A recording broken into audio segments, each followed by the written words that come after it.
welcome everybody out to the ballpark.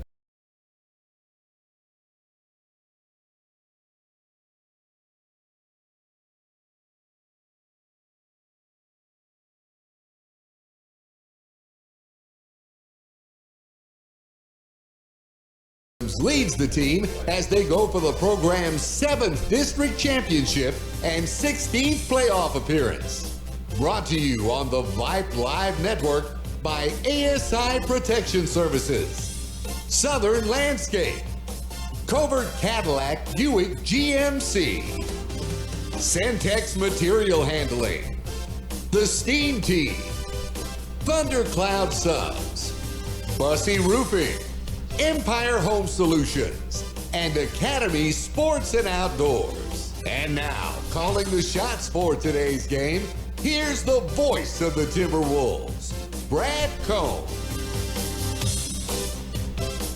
Well, good morning, everyone. It's not very often we get to tell you that. Welcome back to Jourdanton, Texas, neutral site for our second round playoff series between Cedar Park and Eagle Pass Winn. This is Timberwolf Baseball Today, the live worldwide broadcast of Cedar Park Baseball here on the Vype Network. I'm the V of the T, Brad Cohn. Les Clary, our QA, back at the ranch. Thursday night, right here, Adam Vaughn pitched a complete Game 4 hit shutout, striking out 9, walking only 1, facing just 5 batters over the minimum in a 4-0 Game 1 win for Cedar Park over Eagle Pass Winn. Now they'll try to close this series out with a win in Game 2. The Winn Mavericks, of course, hoping for 2 wins today to come back and take the series themselves. The Mavericks beat San Antonio Edison twice in last week's opening round, winning 9-1 both times. The Mavs are the champions of District 28 5A. They are now 29-3. Cedar Park was 6-1 and 9-1 wins over Dripping Springs in round 1. Timberwolves are now 21-8. And have given up only 2 runs and 12 hits in 21 innings over 3 playoff games. The winner of this area round series gets the winner between San Antonio Brackenridge and Buda Johnson. In by district, Brack beat Medina Valley, who is our opponent in the second round last year, 2-1, and Johnson beat Liberty Hill 2-1. Both teams came back to take those first round series after losing Game 1. Last night, those two faced off in the area round Game 1, and Johnson won that one 8-5. Playoffs can be a glorious time of the year, but there's tragedy as well, because for one of these two fine programs today, this is the end. We'll be back in a moment with the starting lineups and more on the pregame show. Bussy Roofing understands how important your home and business is to you and the significant investment involved for quality roof installation. As a reputable and professional roofing repair contractor, Bussy Roofing offers years of experience that includes a complete and comprehensive range of roof services that are designed to enhance curb appeal, provide energy efficiency, and increase the value of your business or commercial property. That's Bussy Roofing, Cedar Park Roofing, roof repairs, and roof restoration. Visit them at bussyroofing.com. Welcome back to Timberwolf Baseball Today, the pregame show here on the Vype Network. Brad Cohn here bringing you all the action from the terrific stadium here in Jourdanton, Texas. We're about 40 miles south of downtown San Antonio, just a few miles west of I-37, right where it bends southeast towards Corpus. Les Clary, our QA today, diligently monitoring the broadcast from our super secret, high-tech, low-maintenance, ultra-modern, technically advanced, stealthily cloaked pinnacle of internet communications, the Vype Studios, making sure we don't sound like 100 pounds of gravel thrown at your sliding glass door. And now we'll step aside for the national anthem.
All right, national anthem here, Jordan Stadium. A quick look at how the other three 25-5A teams did in their opening round series last weekend. Liberty Hill won Game 1 against Buda Johnson, then dropped the next two by large margins. The Panthers are done at 23-8. Rouse fell in Game 1 to New Braunfels Canyon, then won Game 2, but they lost Game 3. Raiders are also done for the season at 22-10. Georgetown won both games against Alamo Heights handily. They face 12-13 Floresville in round 2 this weekend. Look for the Eagles to take that series and move on. Today, Cedar Park's 84th playoff game. They have a 48-35 postseason record coming in. This game is a 305th broadcast of Timberwolf baseball on KMAX Sports or the Vype Network. Since we started doing this 15 seasons ago back in 2008, we've won 194 of those. Timberwolves going for all-time win number 424 here in their 23rd season of varsity play. It would be the 218th career win for head coach Lanny Williams. His record at Cedar Park now 58-24 overall, 22-7 in district, 7-1 in the playoffs. Weather today, pretty good. What wind there is calm, kind of blowing out a little bit. You can see the American flag there moving a little bit. The Texas flag next to it not moving at all. Humidity 44%. Sunny. It'll get hot, but not near as hot as it has been. Remember, send your email to vofthet@gmail.com. VOFTHET, Voice of the Timberwolves. And tell us who you're watching, where you're watching from. We'll read your message on the air. Got messages from Rome, Italy recently, and Monroeville, Alabama, South Carolina, and California. So hello to all you people around the country and the world watching Timberwolf baseball again today. We're glad you're with us. Cedar Park, the visitor in this game. Cade Davis will lead off. He's also on the mound. Julian Swift, playing shortstop, is on deck, and in the hole, catcher Louis Alonzo. Here's the rest of the order while Davis starts his at-bat. Adam Vaughn at first base, batting cleanup. Batting fifth in center field, Christian Pickens. Batting sixth at third, Quint Mullen. Batting seventh, the DH today, Jackson Harvey. Batting eighth in right field, Ethan Becker. And batting ninth, left fielder Carter Wohl. So Davis, Swift, Alonzo, Vaughn, Pickens, Mullen, Harvey, Becker, Wohl. Sounds like a big law firm. Here are at 11:58, almost 11:59. Almost noon. We're underway with a called strike one on the outside edge on Cade Davis.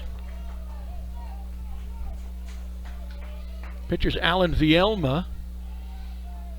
Coach was thinking they'd go with a lefty today, so I had to change his lineup at the last minute to face a righty. Vielma was the shortstop the other day here. That one misses inside, 1-1. Again, Swift on deck, Alonzo in the hole. Davis comes into the series hitting .375, had one hit the other night.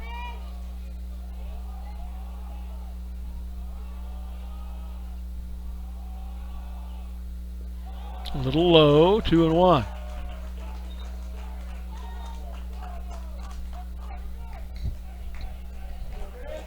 Pretty good Cedar Park crowd. It's Saturday. More people than we brought Thursday because people were working and so forth. Most people off on Saturday, and they decided to come down, and we're glad those of you who couldn't come are watching us. A little high, a little out. 3-1 to Cade Davis. Cedar Park in the first base dugout wearing their gray road pinstripes. El Paso Winn, left-hand side, third base dugout. This one is a little one-hopper at shortstop. Grabs it across the diamond high, but the first baseman makes the stretch successfully. Oscar Cavazos to Efren Estrada for the out on the 6-3, one down. Julian Swift comes to the plate with one out, nobody on. Here in the top of the first.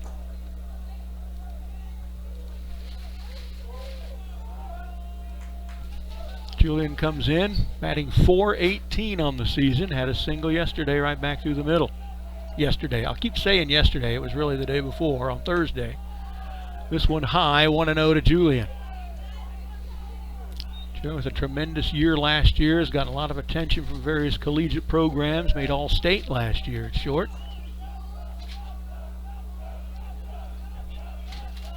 A Cedar Park baseball program milestone at stake here today, as that one's inside, maybe low as well. 2-0 to Swift. Cedar Park won 30 baseball games last year. They've won 21 so far this year, so they are at 51 wins in the last 2 years combined. Several years ago, about 11 years ago, we had 2 seasons in a row that totaled 51 wins. It's never been higher. So a win today, and this one is a Texas leaguer into right field for Swift. 1 out and Swift is aboard. So a win here today would set a new program record for the most wins in consecutive seasons with 52. Records falling all over the place just in the second full season of head coach Lanny Williams. So here's Louis Alonso, the catcher, batting in the 3-hole, comes into the series hitting .415. Reached base for free a couple times the other day, didn't get a hit though.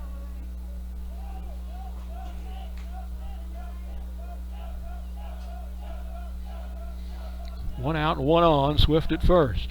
First pitch right down the pipe, strike 1.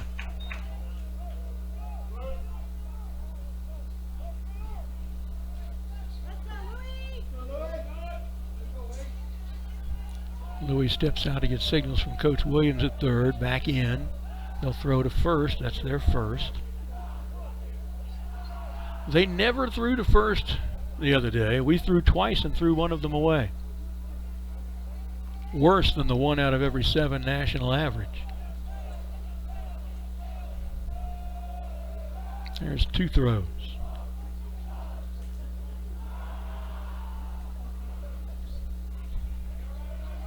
One out, 1 on for Louis Alonso, waiting his 0-1.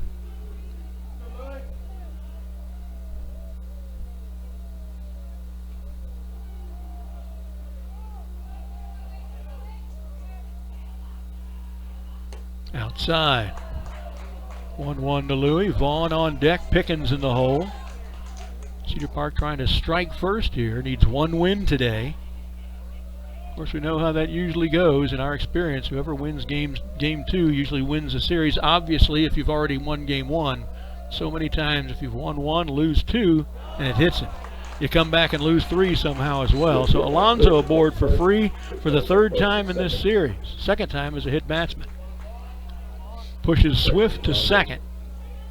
From the plate to the first baseman, number 25, Adam Vaughn.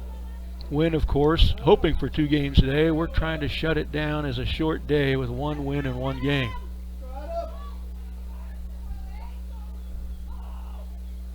Plenty of time to get back home and go to Lake Travis for the afternoon. Adam Vaughn playing first base today. He was the winning pitcher the other night.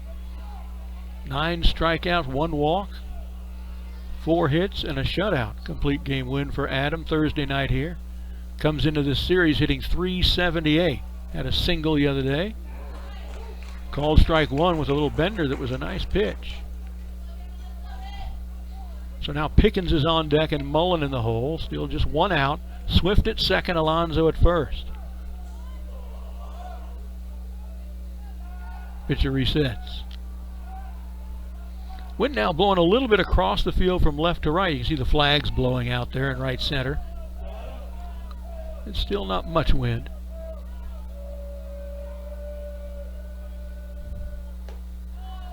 Outside. Now the other day, about 12-15 times, that umpire was calling that pitch and pitches farther out than that a strike. Does not appear to be doing that today. It's about the 3rd pitch that would have been called a strike Thursday night that wasn't today. Pitchers are going to have to be a little more honest with their throws. Look at that little bender. That's a nice one. 1-2 to Adam, and he knew it. As a pitcher who throws the bender a lot himself, he knew that was coming.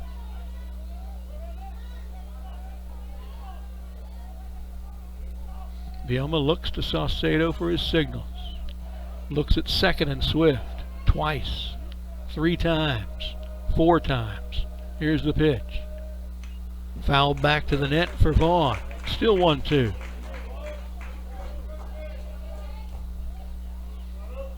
That would make me dizzy, swivel my head hard 4 times like that, 90 degrees at a pop. Maybe that's why I wasn't a pitcher. Either that or my 81-mile-an-hour fastball. One of those two reasons. Here's the next 1-2. There's that bender, but it stayed a little too high. 2-2.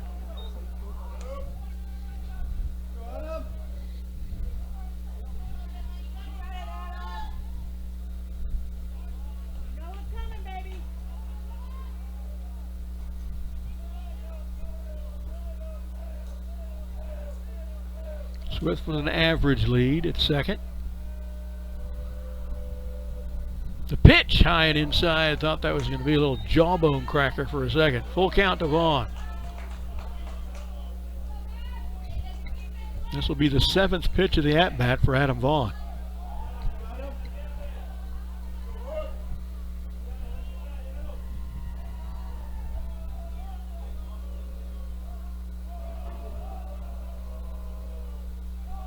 Vielma almost hits him again. Vaughn is aboard, and the bases are juiced. Pushes Swift to third, Alonso to second. Actually, they are running for Alonso. Christian Pickens to the plate. 1 out, bases loaded for Pickens.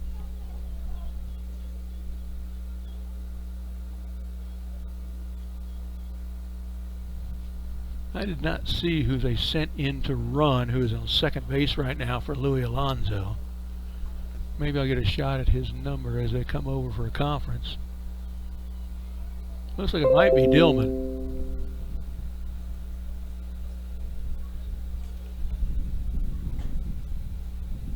Meanwhile, we get a message to Via the T. Good luck today against the Mavericks. Hit and feel well, score lots of runs, have fun watching from the bleachers here in Jourdanton. Grandparents Richard and Rosalie Harvey of Jackson Harvey will be coming to the plate in 3 more batters.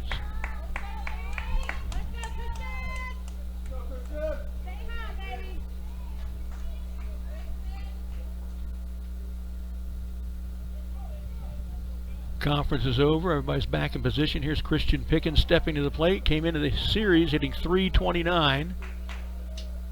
Got 2 hits the other day. So he's probably high 330s, low 340s now. Swing, foul, behind the plate, 0-1. And we'll also be tracking, as we did the other day and always, how batters start in the first pitch against pitchers for both teams. Whether you start 0-1 or 1-0, it makes a huge difference. Saw a high school stat a couple years ago. It's a difference in about 79 points in the batting average, whether you start 1-0 or 0-1. That one, a fastball outside, 1-1. For Cedar Park, Pickens is the 5th batter. All but 1 have started 0-1.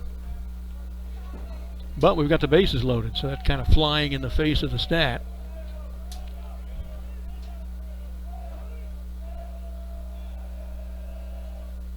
Swing and a miss. That one bent outside his reach.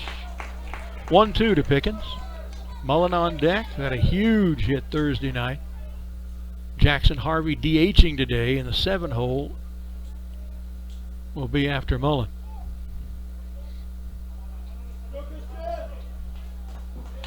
Conference with Coach Williams at the third base line there for Christian Pickens.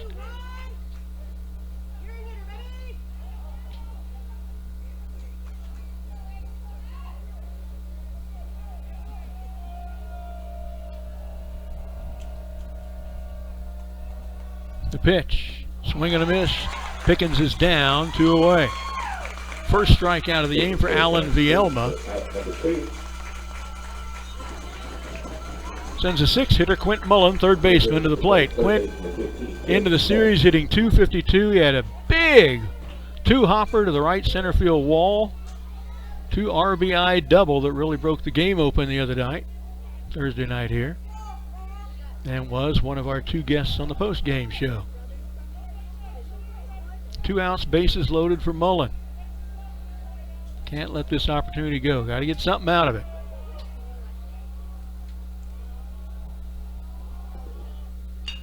Oh, on the ground to shortstop. Probably won't get anything out of it. Over to first in time.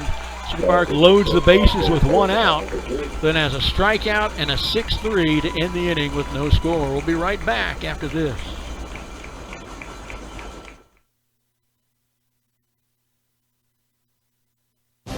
Centex Material Handling is a family-owned and operated business located in Central Texas. Since 2011, they've supplied outstanding commercial equipment and industrial solutions for businesses throughout the Southwest. They pride themselves on the reputation they've established over the years. Whether your company needs industrial cranes, conveyor systems, a turnkey material handling system, or various storage equipment options, Centex Material Handling is a one-stop shop with step-by-step consultancy before, during, and after every project to ensure they meet any and all of your business needs. Centex Material Handling looks forward to working with you.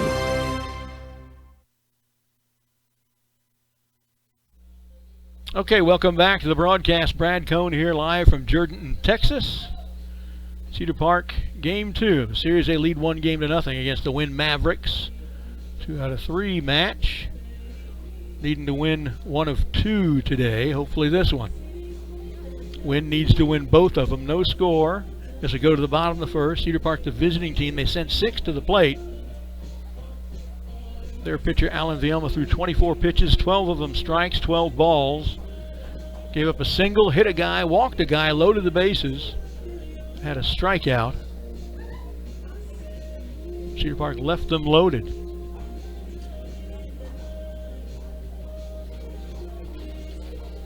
So the Mavericks will come to the plate here in the bottom of the first. They'll lead off with the right fielder, Rolly Jimenez, who was the pitcher the other night, and a good pitcher as well. You could tell his numbers were good coming in, and he did a pretty good job against the Timberwolves too. They're averaging 9 runs a game and only got 4. Center fielder Manny Melchor will bat second. Then the pitcher today, Alan Vielma. Rolly Jimenez.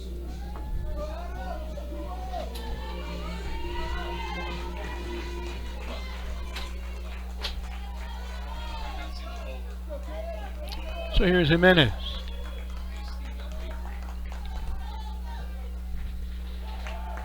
Low and inside. First pitch from Cade Davis. 1-0. Look at Davis's numbers. This one's on the ground at second. Augie Garcia to his right. And over to Adam Vaughn for the out on the 4-3 play. 1 away. Up next, center fielder number 6, Manny Melchor. 2-hole hitter is center fielder Manny Melchor. Davis's numbers, this is his 12th appearance and his 11th start. He is 8-1 overall, giving up just 41 hits, 22 runs, only 12 of them earned. Was a called strike 1. Walked 20, struck out 65. An ERA of 1.37 for Cade Davis. Nearly all of those categories lead the team. Swing and a miss. Strike 2.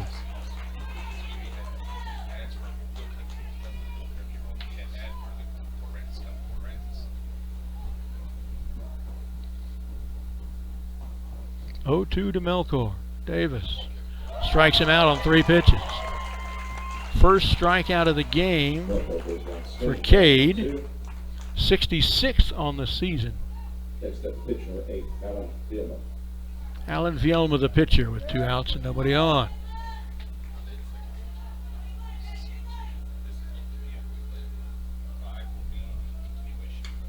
This one is lifted to left. Over to his left a couple of steps goes Carter Wohl. A 1-2-3 inning on only 6 pitches. No score now. Through an inning complete.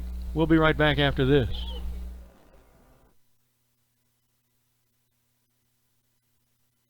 Chances are, whether you were born and raised in Central Texas or just moved to the Austin area, you purchased a vehicle from the Covert Auto Group or know someone who has. Since 1909, with the opening of the first automotive dealership in Central Texas, Covert has taken pride in maintaining its position as Austin's leading auto group, now operating under its 5th generation of family members. With over 14 franchises in 7 locations, Covert continues to provide an unmatched total vehicle experience for the surrounding areas. Come to Covert for your Cadillac, Buick, or GMC automobiles.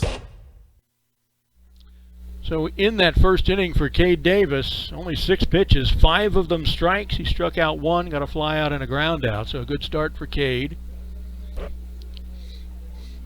1 inning in the books. We go to the top of the second. Cedar Park at 7, 8, and 9 in the order. That's Harvey, Becker, and Wohl.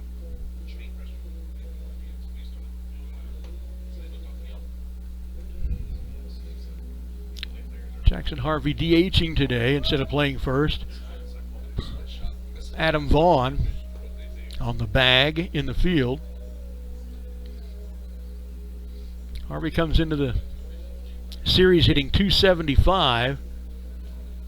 Hitless in 2 official trips, but got on once for free on Thursday night. Of course, leads the team in home runs with 3, Jackson Harvey. Coming to the plate, the DH number 26, Jackson Harvey. Hit the hood of a car driving by on Saratoga Boulevard in right field, behind the fence at Cabanas Field in Corpus Christi a couple months ago.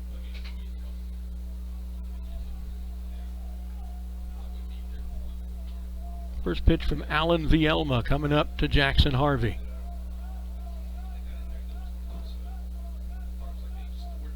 Swung on and lifted to left, but foul.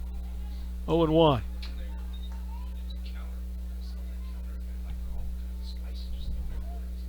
Six of 7 batters for Cedar Park start out 0-1 now against Alan Vielma. 2 of 3 Maverick batters have started out 0-1 against Cade Davis. Both pitchers appear to be on today. These are starting well. Foul back to the screen. 0-2 to Harvey. Again, Becker on deck. Wohl in the hole. Wohl in the hole. Ought to be a bumper sticker. Carter Wohl is the 9 hitter in the order. And we're back to the top. Joining us late, Cedar Park sent 6 to the plate. Got 3 runners aboard. Loaded the bases with 1 out, but then struck out and grounded out to end the inning with no score. Swung on, grounder at first base. He grabs it and goes to the bag. 1 down. Up next will be the second baseman, number 3, Austin Garcia.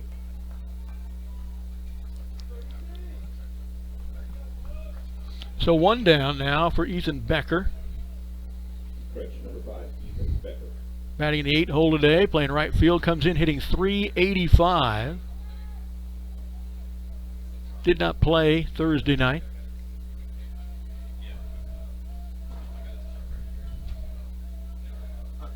Catcher setting up outside. Pitch comes high and in. 1-0.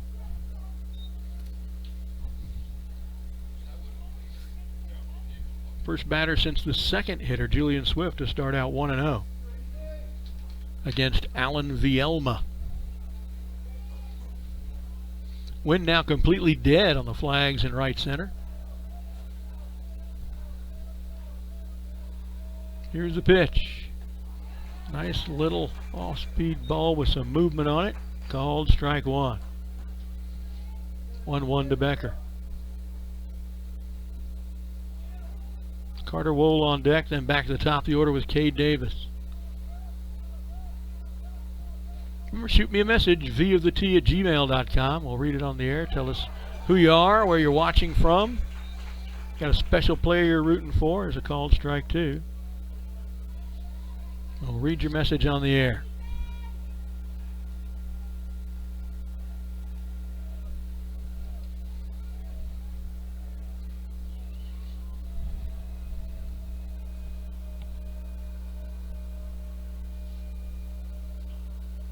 Vielma to the plate, swung on, line, foul, right side. Still 1-2 to Becker. Vielma not pitching with the kind of pace that either of the pitchers threw with Thursday night or that Cade Davis is throwing with today. Vielma, lots of time between pitches.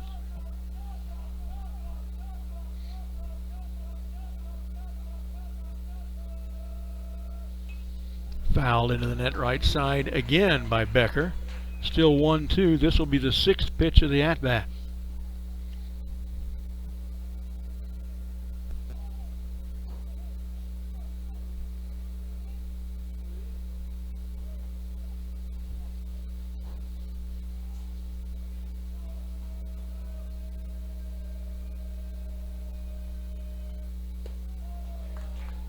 That one high, 2-2.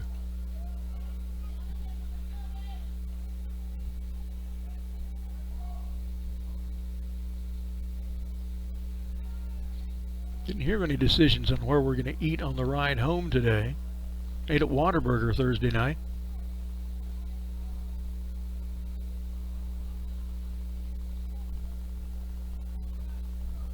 Becker steps out for a moment, reset things.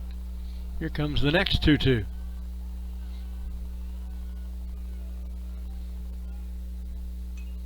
Again fouled back into the net, still 2-2. This will be the 8th pitch of the at-bat for Ethan Becker.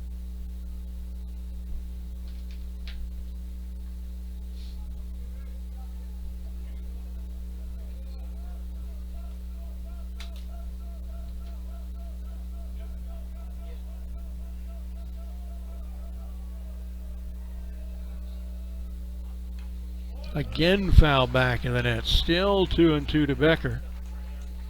Becker, often the relief pitcher coach will choose. Come in late. He is tied for the team lead in saves.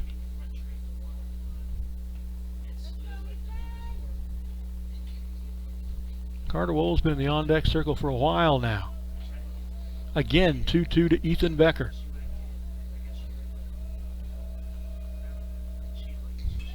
Swung on and lifted right side. 3 fielders chasing it. Right fielder will catch it barely in fair territory.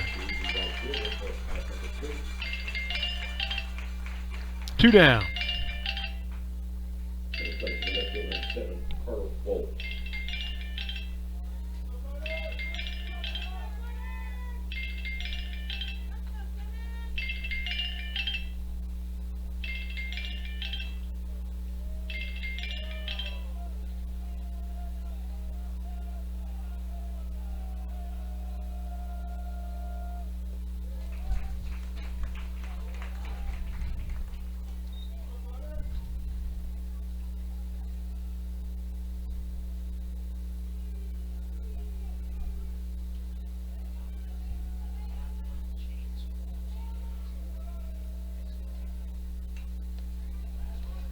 I'm down for some reason.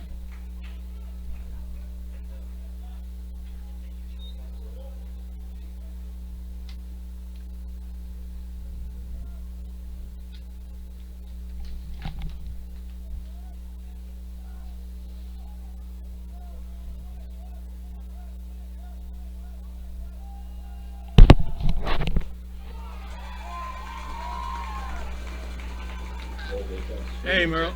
Yeah, I saw that the stream was down. I'm looking. Yeah, I'm noticing that the hotspot is saying it's just disconnected. It doesn't give me any reason or anything. I guess I'll just try to reboot the hotspot. You still there?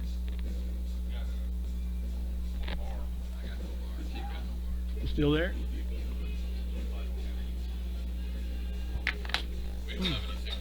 Really? Interesting. I wonder if it's a tower problem. Well, I'll reboot.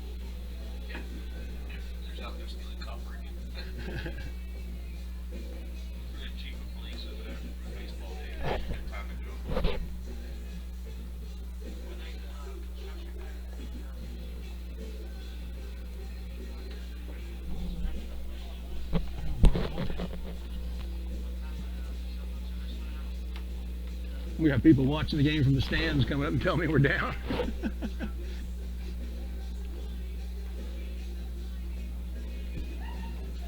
Yeah, because while I was talking to our guy back in Austin telling me about it, my connection to him went down. Let's try to see if we can get him again. T-Mobile.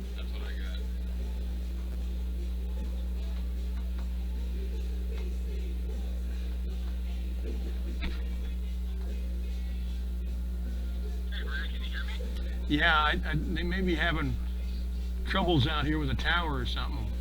Everybody in the press box's connection is down as well. And I expect our phone connection to drop here in a second. This says data, my hotspot saying data connection disconnected. Right, I'll just try to keep going. Okay, all right. Bye.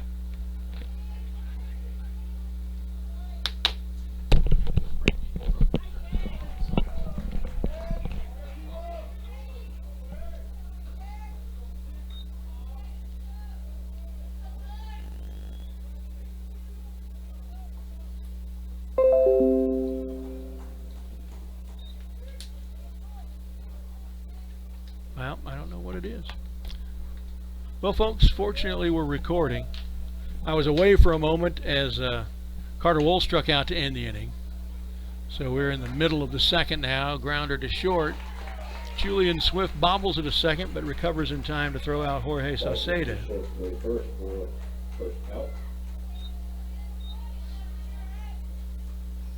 So I'll keep calling the game here since we know we're recording it for this kind of an emergency. The connection is down. I know no one is watching live at the moment, but when we post this on the site at the end of the game, you'll be able to come back, hit it, and watch the entire game and hear it in its entirety.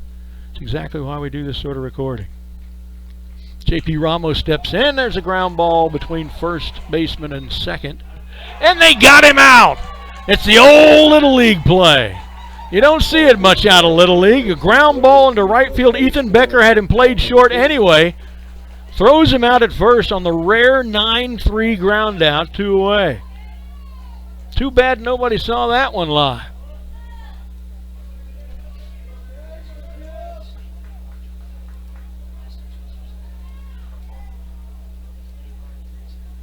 So 2 down, nobody on for the left-handed hitting Efren Estrada, first baseman. First one's a called strike 1.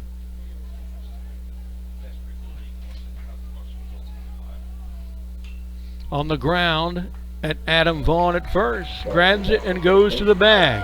Another quick 1-2-3 inning for Cade Davis. Back in just a second. Still no score through 2 complete.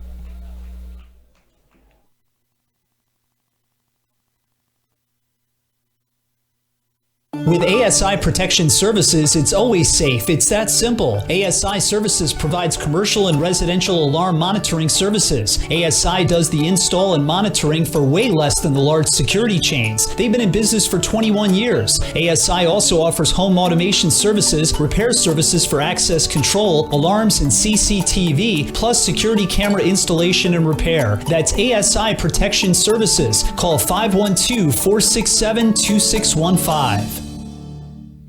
All right, back to Jourdanton, Texas now. Not live, but recorded. We have had some network communications issues. The hotspot seems to be functioning fine, but it can't find anybody to connect to, so it's down.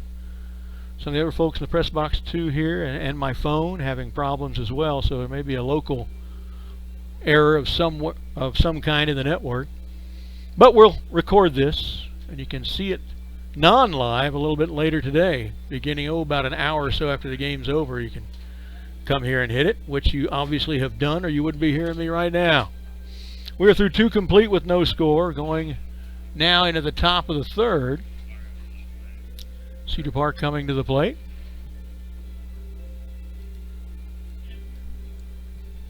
They are at the top of the order. Cade Davis, Julian Swift, Louis Alonso.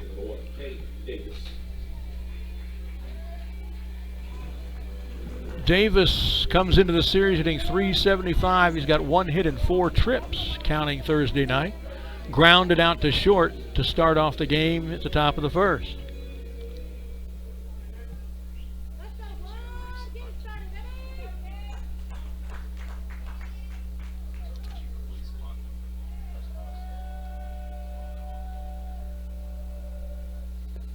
First pitch, a called strike 1.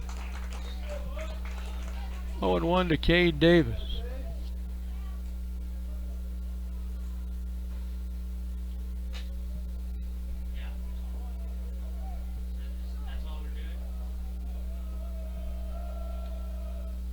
Swing and a miss. Something off speed with some motion on it. 0-2 to Davis.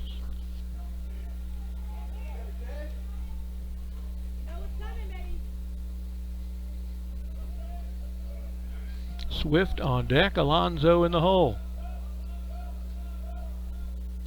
Inside, 1-2.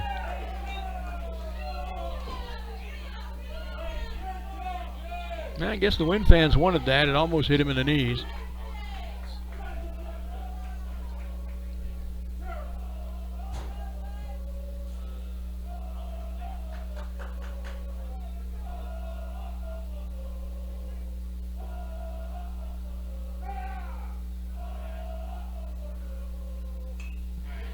fouled into the net left side. Still 1-2 to Cade Davis. Cedar Park sent 6 in the first and loaded the bases with just 1 out, but then had a strikeout and a ground out to not be able to consummate that deal.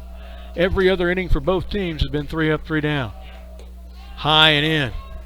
2-2 now to Davis.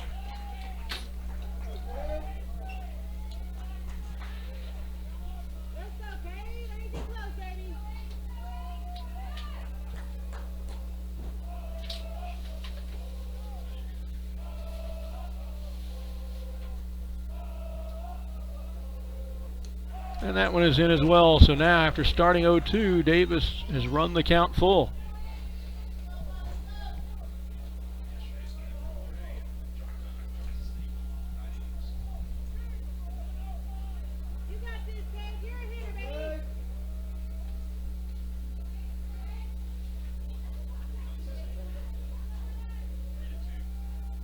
Full count to Cade Davis. Swift on deck, Alonso in the hole. Slight wind right to left now.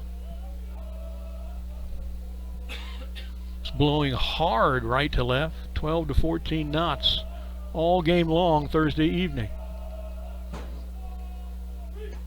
Well inside.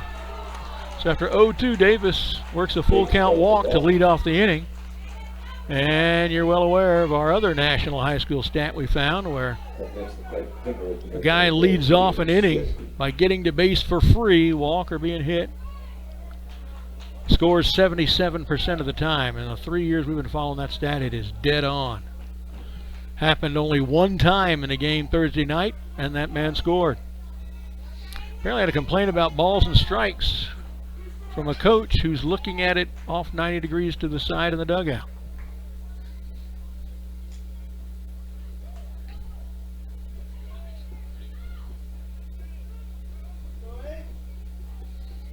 So Swift now to the plate.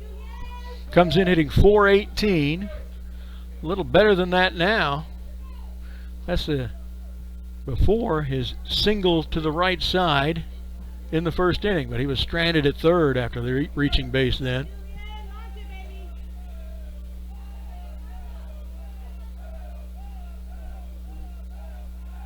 A throw to first.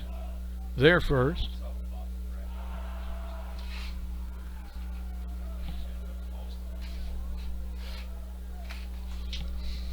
I'll keep checking the connection every once in a while, so pardon my absence as we try to see if we can get things going again. High and inside to Swift. That was the first pitch to Julian, 1-0.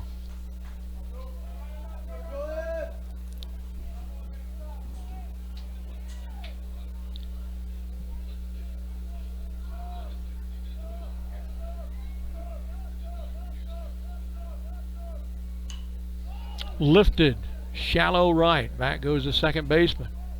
And he makes the catch about 35 feet into right field. 1 down as Davis stays at first.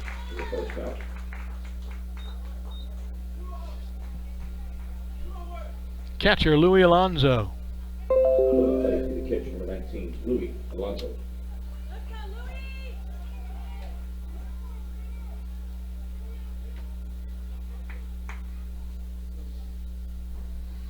Louis comes into the series hitting .415. Hitless in the series here, but he's on base 3 times for free. Hit twice and walked once.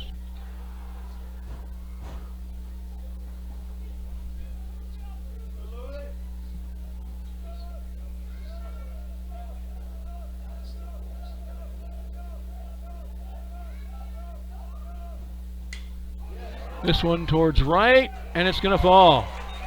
Rounding second and heading for third. Will he beat the throw? Yes, he does.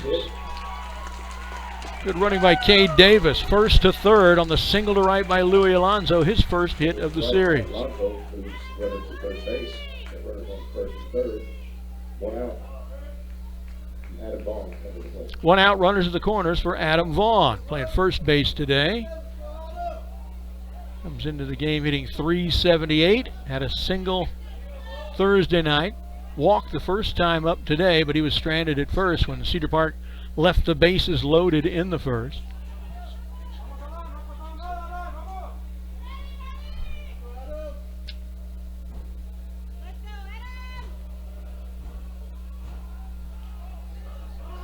Fate to first, no throw. Cedar Park folks calling for a balk. I'm not sure I saw one. Coach thinks maybe he did. He's going to go out and talk with the second base umpire. If anything, it'll make sure the umpire's watching closely for balks in subsequent pitches.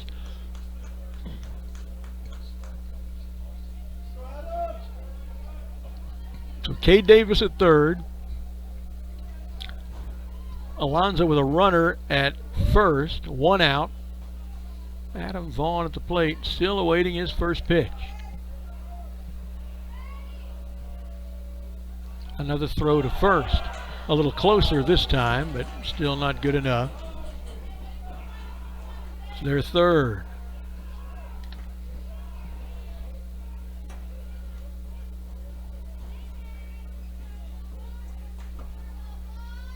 Taking the signs from Coach Williams.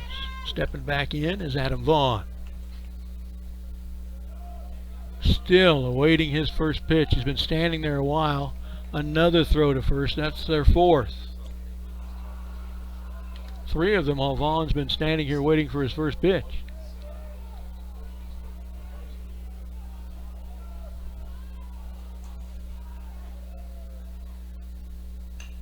Curveball, slapped foul right side. I don't think anyone's going to get that. Nope, over into the batting cage area. 0-1 to Vaughn.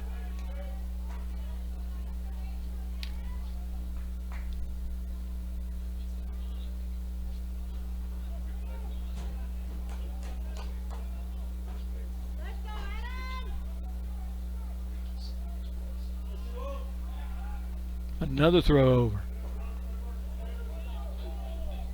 It's their fifth. Getting close to dangerous territory with their fifth throw over.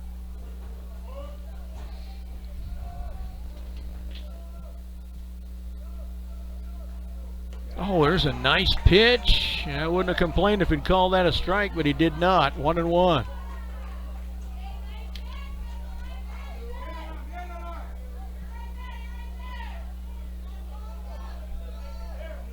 Pickens on deck, Mullen in the hole.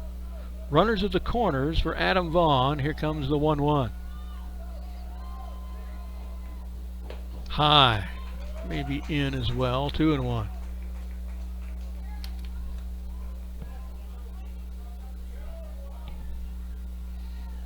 Well, we're saddened not to have been able to get this to you live, but at least you're able to watch it in its entirety on the replay at the Vype site.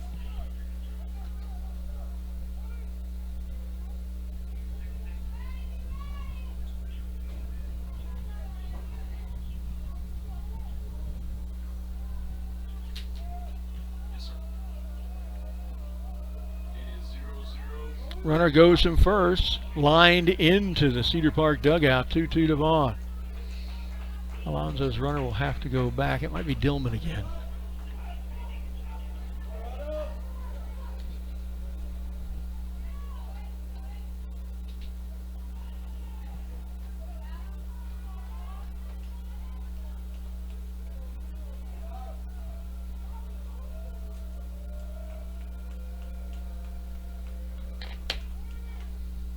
High, runner goes from second.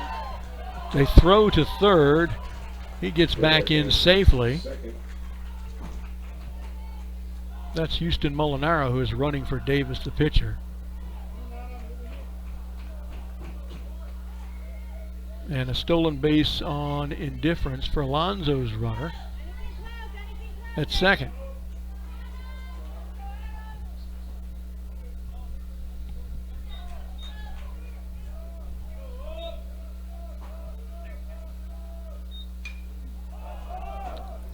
Vaughn pops one up.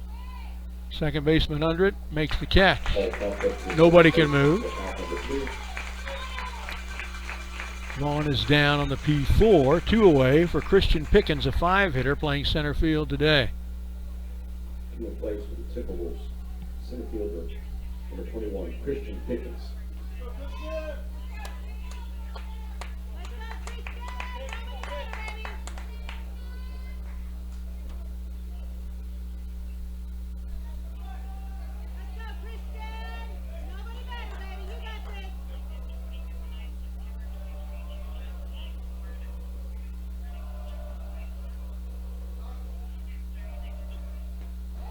Swing and a miss for Pickens. 0-1. Cedar Park left them loaded in the first. They're at second and third now here with 2 outs in the third. Can't really expect Cade Davis to mow them down 1, 2, 3 every inning, so got to scratch out some runs somewhere.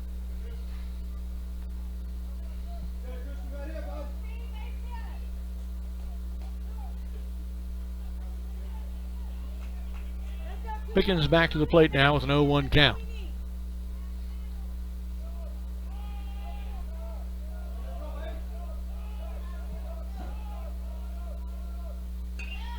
And this one into right center field, and it'll roll for a while. 1 run scores, 2 run scores, a 2 RBI double to right center for Christian Pickens, and it's not like that's just the first, second, or third time he's done that this year.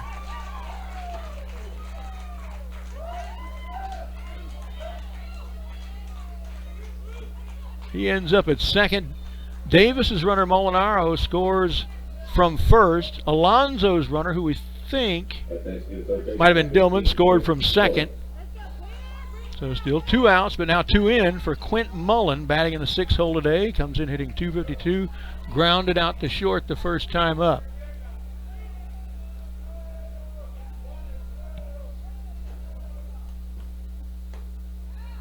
Outside with it 1-0.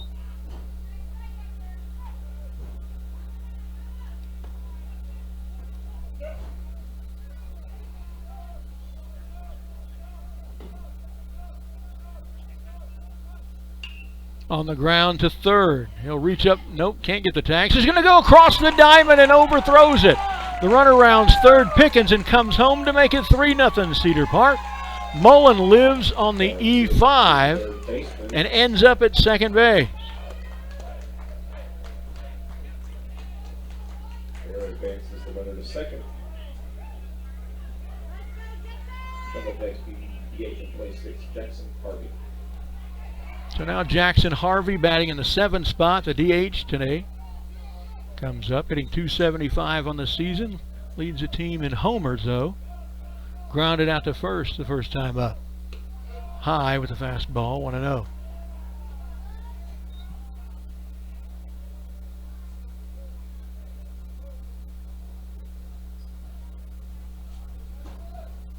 This will already be pitch number 63 here in the 3rd inning for Alan Vielma. Cade Davis has thrown 12. Yeah, 12.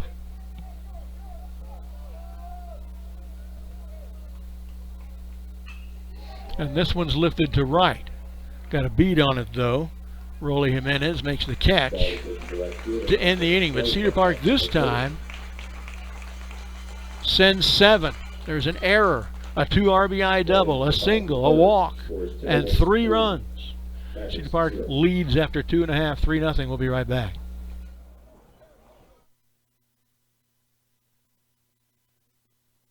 Empire Home Solutions was founded on the principles of honesty, quality, communication, and integrity. They want to help you protect your home. They're proud of the industry they love and bring exceptional details to each job. When it comes to home repair or improving the exterior of your home or business, you can hire any old company, or you can hire people who genuinely care about you, people with your best interests in mind, and who educate their customers as well as they perform their jobs. People with a conscience and a genuine desire to do what's right and do it the right way. And that would be Empire Home Solutions at 512-998-3372. Thundercloud Subs is a neighborhood sub shop with a rich tradition of good-natured people serving fresh, fast, and healthy food in a quirky and fun atmosphere. Founded in Austin in 1975, Thundercloud has the simple philosophy of selling a great sub at a reasonable price with superb ingredients. Scratch-baked bread, meats, cheeses, and produce sliced fresh every day. All these ingredients come together to create the one and only Thundercloud Sub at 4 Points and at 700 East Whitestone in Cedar Park.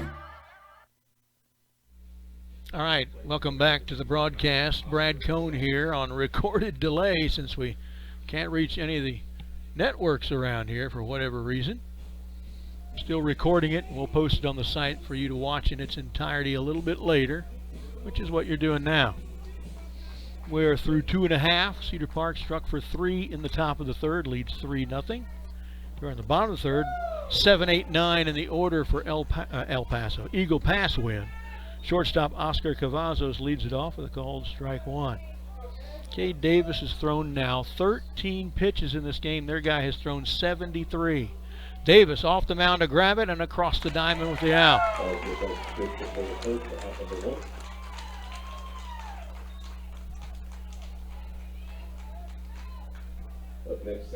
I don't know in all the 15 years I've been doing this for Cedar Park if I've ever seen a pitch count so disparaging at any point in a game. 73-13. Here's Jared Salinas, the second baseman. Called strike 1. It has been 5 I'm jinxing him by saying this. It's been 5 batters since Cade Davis has thrown a called ball. I knew I jinxed him by saying it. There it is, ball 1.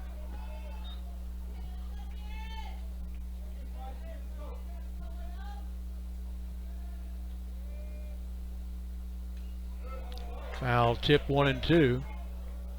Juan Martinez, left fielder, 9-hole hitter, is on deck.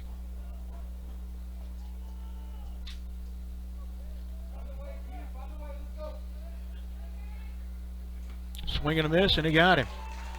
Second strikeout of the game for Cade Davis. 2 down. Elias goes down swinging for the second out. Got a chance to talk to Cade in the dugout about a half hour before the game. It's nice and loose and confident, cracking some jokes. Looking forward to getting this one going. And boy, has he got it going. High and out, 1-0 to Martinez. And Martinez becomes the first man in the game, ninth hitter, to start out 1-0 against Davis. This one fouled back into the net. 1-1. This is already the most pitches he's thrown in an inning. This will be his 9th. He threw 6 in both the first and the second. Foul back into the net, 1-2.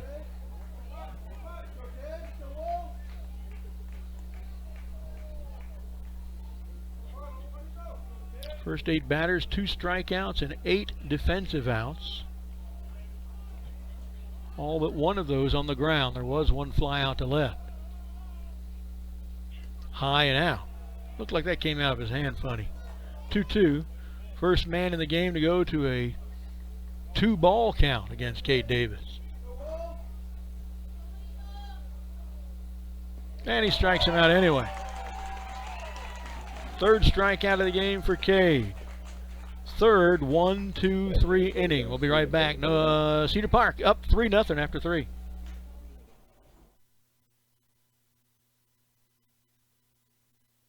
Southern Landscape of Austin. Established in 1982, Southern Landscape is a licensed and insured full-service landscape design and outdoor construction firm dedicated to building custom landscape and outdoor living spaces. For 40 years, they've specialized in features like custom landscape design, water features, vineyards, irrigation, hardscaping, patios, decks, arbors, retaining walls, fencing, outdoor kitchens, pools, fireplaces, fire pits, and lighting. Southern Landscape staff is comprised of full-time, licensed, bonded, and insured professionals who are passionate about their work. Call them today at 512-263-8450 or visit southernlandscape.com.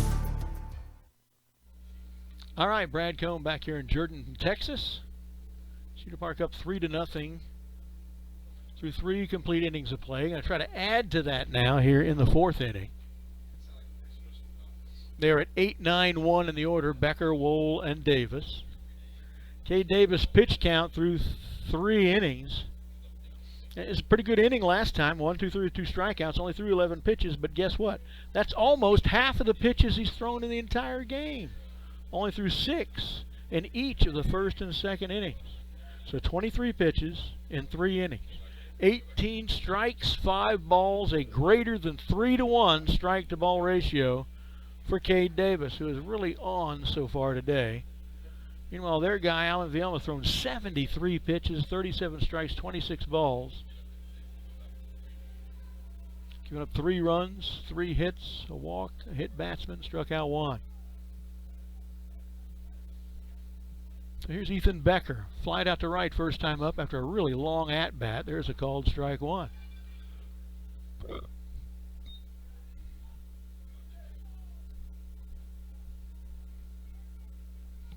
Nine pitches he saw in his first at-bat.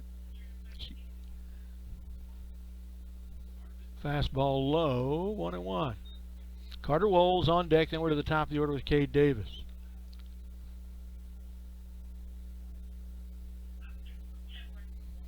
Cedar Park has had one 1-2-3 inning, the 7-8-9 hitters in the second. This one on the ground. Shortstop to his right, goes down, blocks it, comes across the diamond. A very nice play by their shortstop, Oscar Cavazos, to get Ethan Becker at first.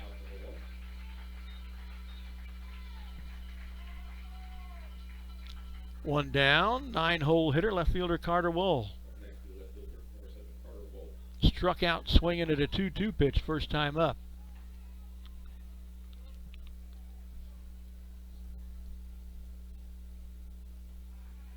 Called strike 1.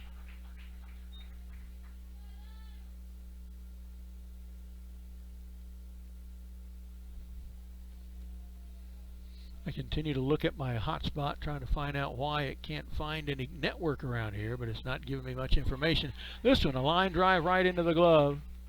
He is out. They throw it across to first anyway, but it actually was a line out to the glove of the third baseman, J.P. Ramos. Top of the order for Cedar Park now with 2 down. Cade Davis, pitcher and leadoff hitter. Came in hitting .375, grounded out to short, walked, and his runner scored in the third. Guess what? He was a 77%er and scored. We've had 2 77%ers in the series, and they both scored, keeping that percentage high. Strike 1 as he fouls that one into the net. Alan Vielma now 2 strikes away from having his second 1-2-3 inning.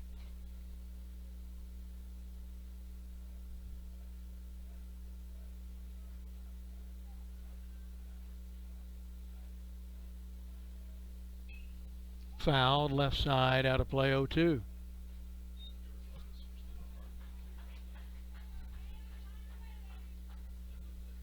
They're playing a little bit less than an hour. One more strike makes this game half over in the innings and at-bats method of tracking game lengths.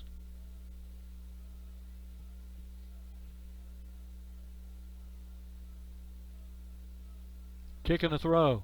High. 1-2 to Cade Davis. One of the things so exciting about Davis, both from the plate, out in right field with tremendous speed, tracking everything down out there, and of course from the mound, being the best pitcher in 25-5A. He's just a sophomore. We're going to have 2 more years of this guy.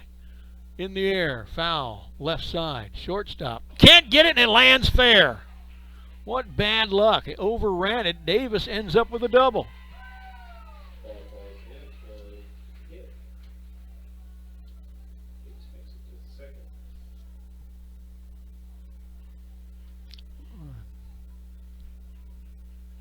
Fourth hit of the game for Cedar Park. 8th base runner. Still 2 outs. They'll run for Davis with Molinaro.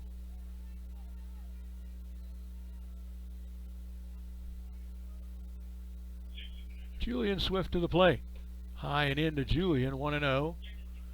Julian came in hitting .418, singled and was stranded at third and popped out to second.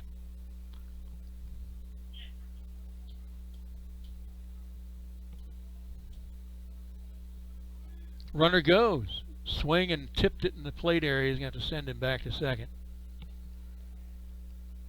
Hit and run was on. Could only get a piece of it, though.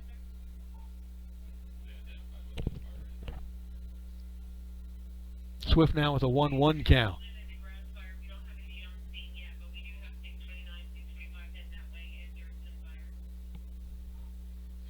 You might see some smoke billowing beyond the right field fence. It's a grass fire over there. I wonder if it got a local network tower or something. On the ground to third, off his chest. The runner goes back to second. Is it in time at first? I don't think so. He called him safe. I think that's the right call. I got to give that an E5 though for Swift to reach first. Davis's runner Molinaro is still at second. Still 2 outs for the catcher Louis Alonso. Their coach will come out and talk about it. And you can see that grass fire out there a little bit. I keep checking my hotspot, which is functioning fine. Keep searching for a network and not finding it.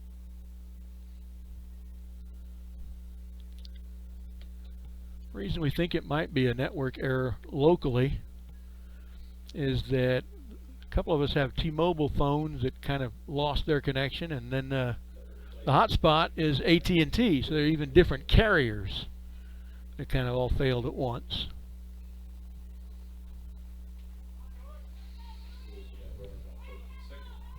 So first and second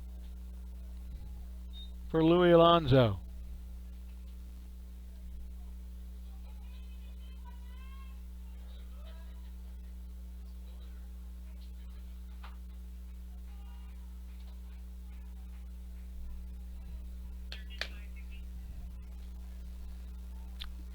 Louis comes in hitting .415 as a hit batsman. He singled and his runner scored. First pitch high and in.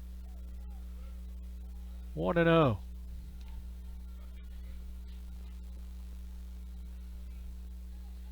Two outs here in the top of the fourth. Runner goes to third and goes from first. They're going to throw down to second way high, and they may have been a pickoff between third and home. You can see them running back and forth. This is Houston Molinaro. They'll go ahead and get Swift to third, but it doesn't matter because Molinaro runs out of juice. So Cedar Park got a few people aboard. 3, but they're all stranded again. We'll be right back after this.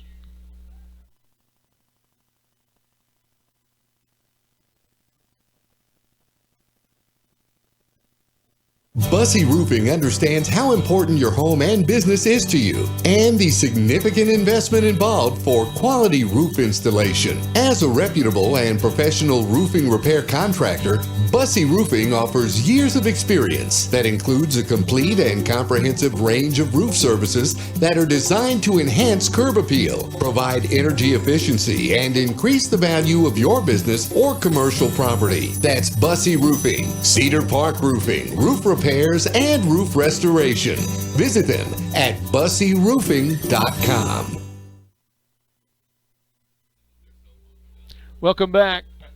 We just got a report that all the police officers around here, I guess they're working on maybe responding to that grass fire out in right field or beyond right field quite a ways, have their phones down too. So there's definitely a communications network error here local to Jourdanton. But we're recording it and we'll post it on the site and you'll see this later. Cedar Park at the moment up 3-0 through 3.5. Trying to do the pitch counts here. Let me see if I can get this straight for you. Yeah, their man Alan Vielma's already thrown 87 pitches through 4, 47 strikes, 30 balls, giving up 4 hits, a walk, hit a guy, giving up 3 runs, has struck out 2. Meanwhile, we go to the bottom of the 4th. There at the top of the order, right fielder Rolly Jimenez. First one misses, he checks his swing, 1-0. Now, Cade Davis has thrown at their batters one less inning.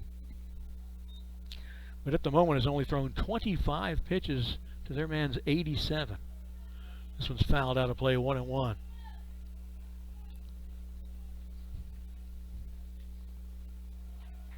Inside, maybe low as well, 2-1.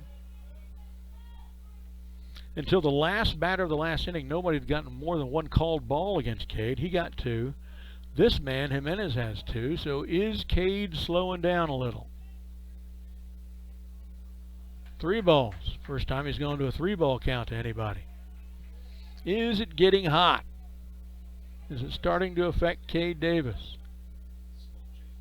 Swung on, line drive into left field, and there goes the no-hitter and the perfect game. Demolished here in the bottom of the 4th.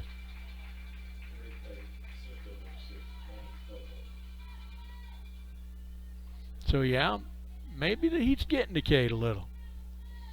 2-hole hitter, center fielder Manny Melchor, struck out swinging at an 0-2 pitch his only other trip.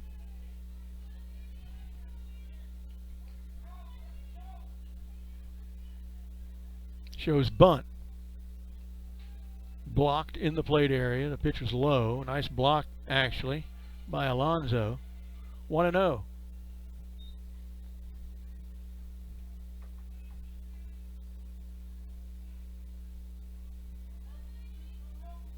Fire seems to be abating a little bit. Bunt off the mound is Davis. Only plays to first, and he makes it. The runner falls rounding second. Can he get back in time? The throw to second was not really on target. If it was at the bag, he would have had a chance to get it. For a rare double play, rare type of double play. But the sacrifice works, you know, even though there was a little jam up in the machinery there.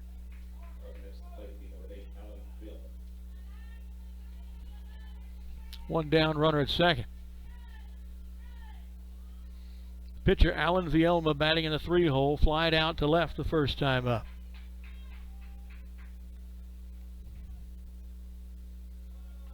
Low and outside, 1-0.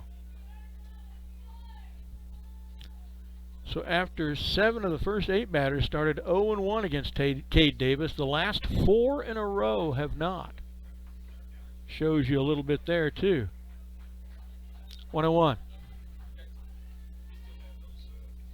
Interestingly, both teams wearing their traveling grays today. Fortunately, that's not nearly as important in baseball as other sports. Swing and a miss. Louis thinks about going to second, but thinks better of it. 1-2 to the pitcher, Alan Vielma. Catcher Jorge Saucedo is on deck. 1 down, runner at second is Jimenez. Davis to the plate. Pitch is low, 2-2.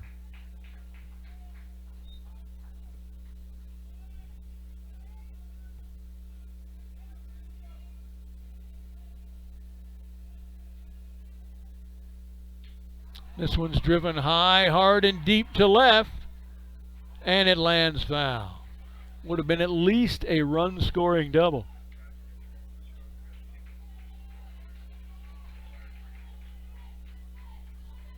Still 2-2 to Alan Vielma, who could have greatly helped his cause there. Timberwolves need a strikeout here. Cade's got 3 in the game, 2 of them last inning. Calls timeout, Vielma, and steps away.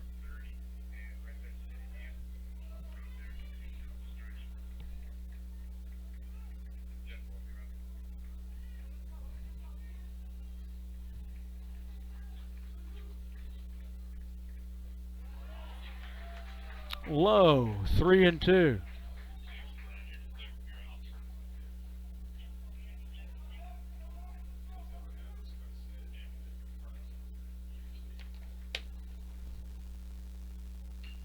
On the ground at the shortstop, Swift backhands it across the diamond for the out. Runner advances to third, but there's 2 down. Good steady play by Julian Swift. One hallmark of this defense is that they tend to keep routine plays routine, and that's what he made that little backhand stab and cross-body throw. Jorge Saucedo, the catcher, grounded out to short first time up in a conference at the mound. Mike Cockrell has come out to conduct the meeting. And this is just tactics for 2 outs and a runner at third.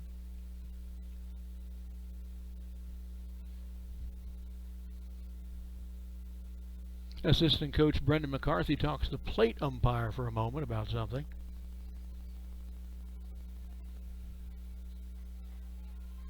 Oh, you know what? I think he asked him if he was thirsty. He's gone back, gotten him a little jug of water, and is bringing it back.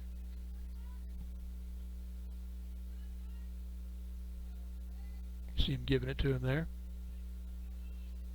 Yeah, dump it down your back. That's what I would do. So here's Saucedo. Again, grounded out to Swift at short first time up. We could use that again here.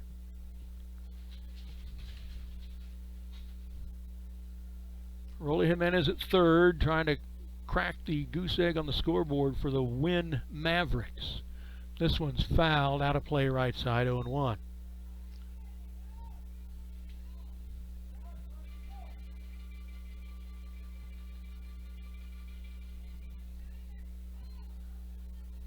Most of the fans to the left of us on Thursday were in the sunlight and frying. There's covered stands here now, keeping everybody in the shade at the moment. This one's again fouled out of play of the right side, 0-2. As you can see the shadows of people on the field. Sun pretty much directly overhead at the moment. 1:07 p.m. That one low, 1-2. Strikeout here would be great if Cade Davis could do it. He's got 68 on the year. Let's go for 69 right here. Off the first baseman's glove, a run will score. I'm going to go ahead and give that a single. That was just going to be a great play if Adam Vaughn could have made it. 2 hits in the inning now.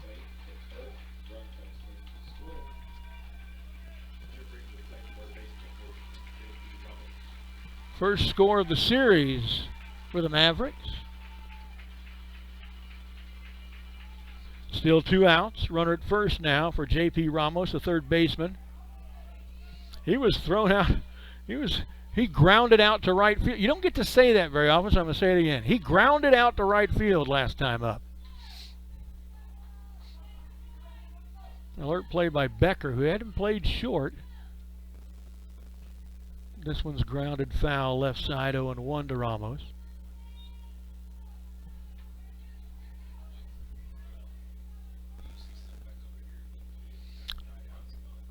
Fire is coming back out behind right field. It looked like they'd quelched it for a little bit. And this one gets through. Runner goes to second. 1-1 the count.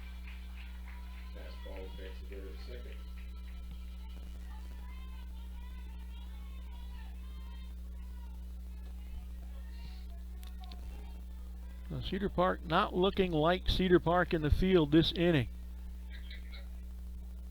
Couple of miscues. Outside, 2-1. But they still have the 3-1 lead.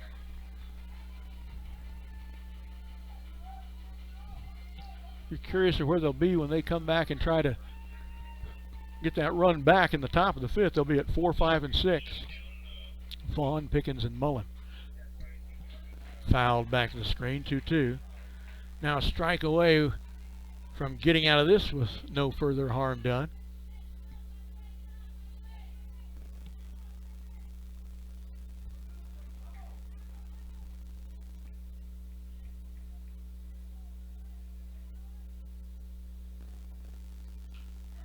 And there's a single into center.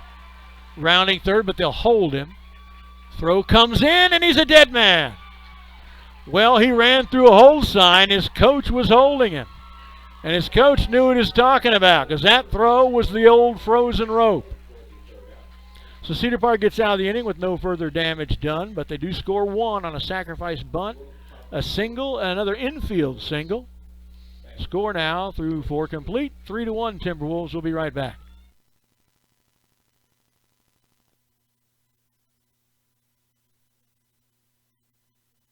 Centex Material Handling is a family-owned and operated business located in Central Texas. Since 2011, they've supplied outstanding commercial equipment and industrial solutions for businesses throughout the Southwest. They pride themselves on the reputation they've established over the years. Whether your company needs industrial cranes, conveyor systems, a turnkey material handling system, or various storage equipment options, Centex Material Handling is a one-stop shop with step-by-step consultancy before, during, and after every project to ensure they meet any and all of your business needs. Centex Material Handling looks forward to working with you.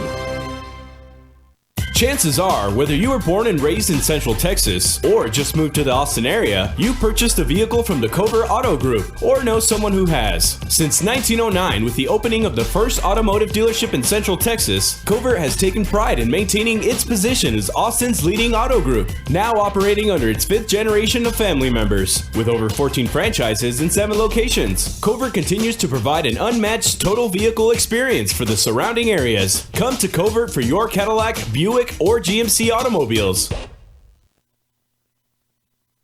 All right, welcome back. Cedar Park's lead trimmed by a run now at 3-1. Through 4 complete. They'll come to the plate here in the top of the 5th at 4, 5, and 6 in the order. Adam Vaughn, Christian Pickens, Quint Mullen. 6 previous trips to the plate by those 3 men in this game. Half of them ended up with base runners. Vaughn comes in hitting .378, walked and was stranded first, then popped out to second. Pitch outside and low, 1-0. Now, talking about the modicum of pitches thrown by Cade Davis in this game. He's only thrown 46 through 4. Half of them, 23, were in that last inning. High and in, and it's called a strike anyway. Almost brushed his jersey, and he wasn't standing that close to the plate. 1-1.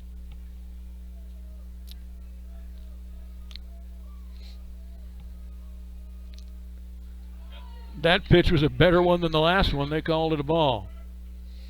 2-1.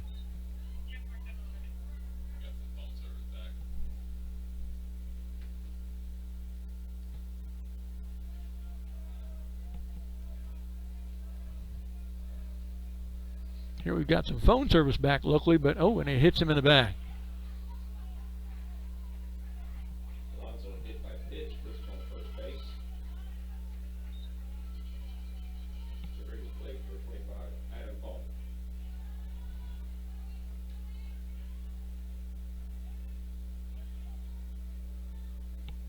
Well, that was Alonso at the plate for some reason, since he was the last batter of the last inning. I'm not sure why he batted again.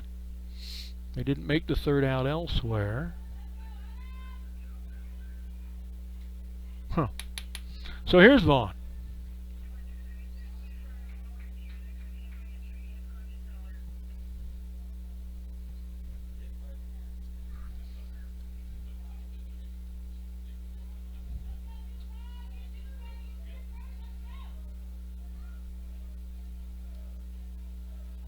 I'll restart my hotspot again.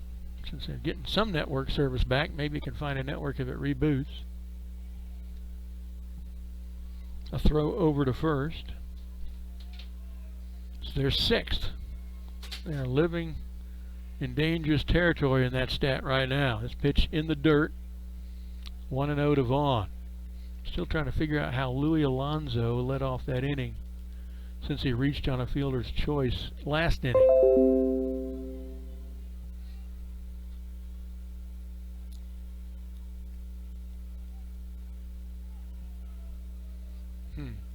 Now the out was made at 3rd while he was running to first, having put the ball in play. That's interesting. He should not have been the batter there. Okay. That one high.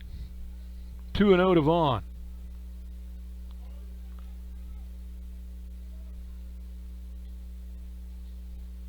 There goes the runner. Check swing. A throw down. Is it in time? It does.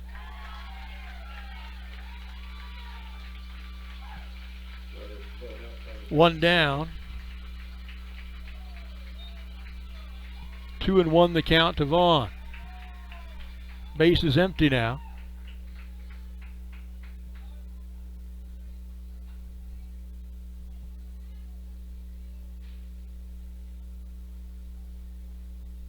For Christian Pickens, center fielder, comes in hitting .329, 1 for 2 today, double and a strikeout. Got 2 RBIs on that double. Also scored eventually. Takes a called strike 1. What am I doing? I'm so worried about my hot spot, but I didn't realize I didn't change batters. That's strike 2 called on Vaughn. And my hot spot did not come back, by the way. Or did not find a connection when it did come back. There's a strikeout, standing strikeout of Adam Vaughn. 3rd strikeout of the game for Vielma. 2 down, nobody on. Now we have Christian Pickens.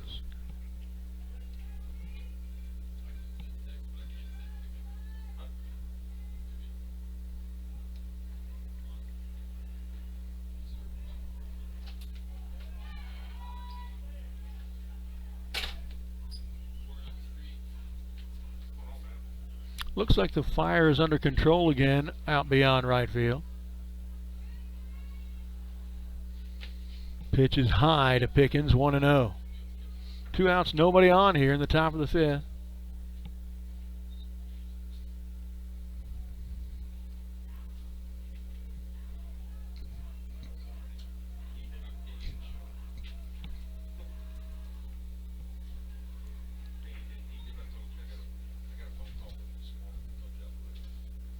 That one misses as well, 2-0.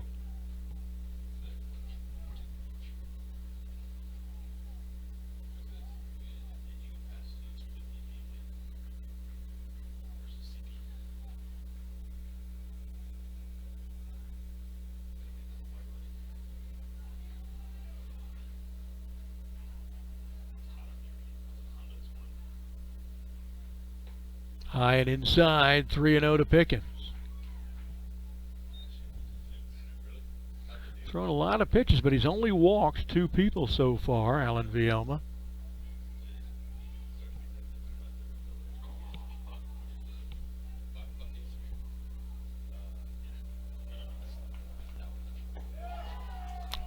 Let's make that 3 people. A 4-pitch walk for Pickens with 2 outs.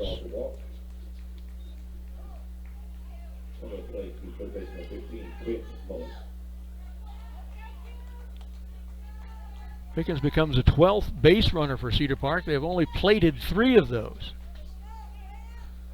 This is kind of beginning to look like one of those games. Cedar Park kind of underperforms offensively, getting lots of runners on and not getting the timely hits to send them in. Only had 4 hits. There's a nice pitch for a called strike to Quint Mullen. Comes in hitting .252. Grounded out to short.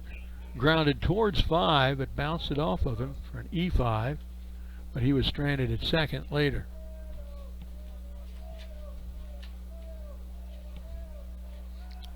There's their 7th throw. On average in America, of course, 1 out of every 7 throws to a base by a pitcher or a catcher is thrown away, so their time is up. Comes the 0-1 to Quint Mullen. High and in.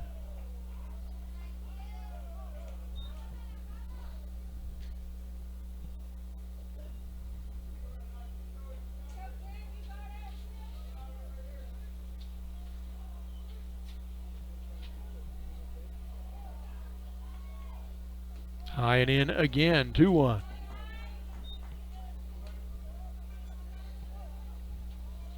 Well, I can stop soliciting messages from you all to viathet@gmail.com since we can't get there anymore.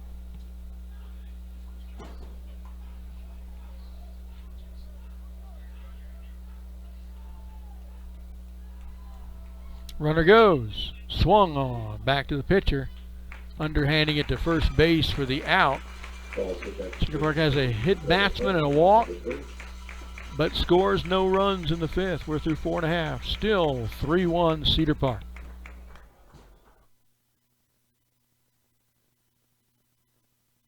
With ASI Protection Services, it's always safe. It's that simple. ASI Services provides commercial and residential alarm monitoring services. ASI does the install and monitoring for way less than the large security chains. They've been in business for 21 years. ASI also offers home automation services, repair services for access control, alarms, and CCTV, plus security camera installation and repair. That's ASI Protection Services. Call 512-467-2615.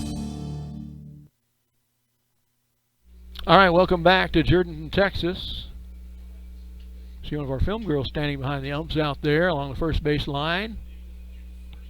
I believe that's Gracie. Wonder if she's wondering about a water break for them as well. Cedar Park up 3-1.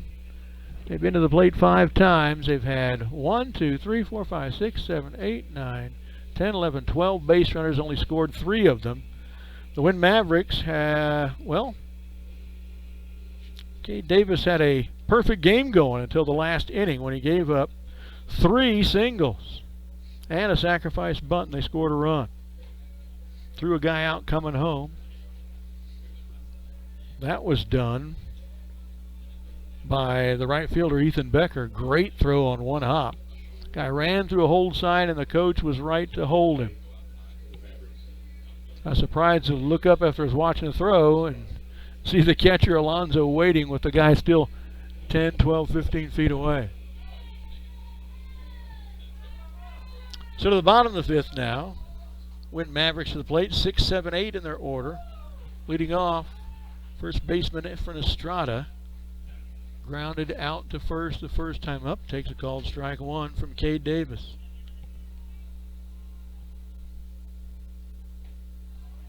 Strike 2.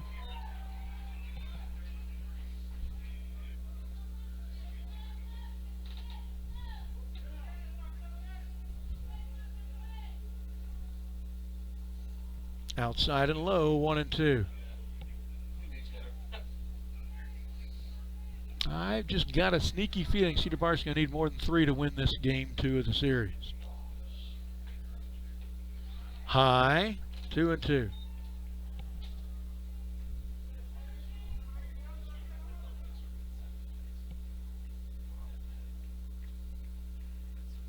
Foul back to the screen, still 2-2.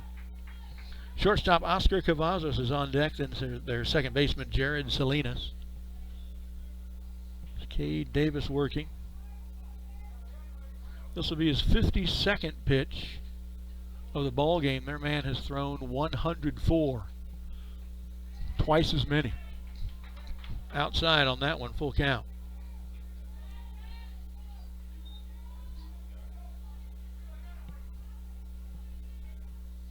13 of the 18 called balls, and there's a strikeout that Cade has thrown today, have come in the last inning and a third. But there's a nice strikeout. His 4th of the game. Oscar Cavazos, the shortstop. Grounded back to Davis, first time up.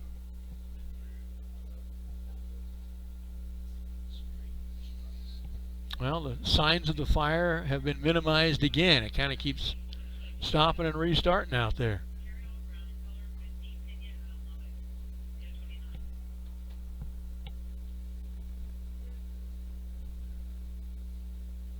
Swing and a miss. 0-1 to Cavazos. And interestingly, as you can see, Quint Mullen kind of playing up on the faux grass at third.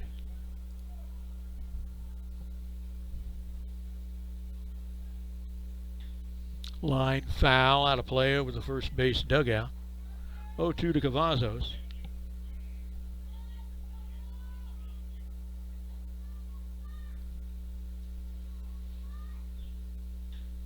And this one's lined into right field.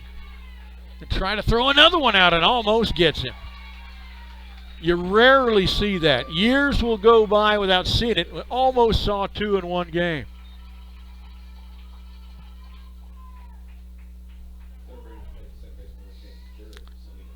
Jared Salinas, second baseman, 8-hole hitter, struck out last time up.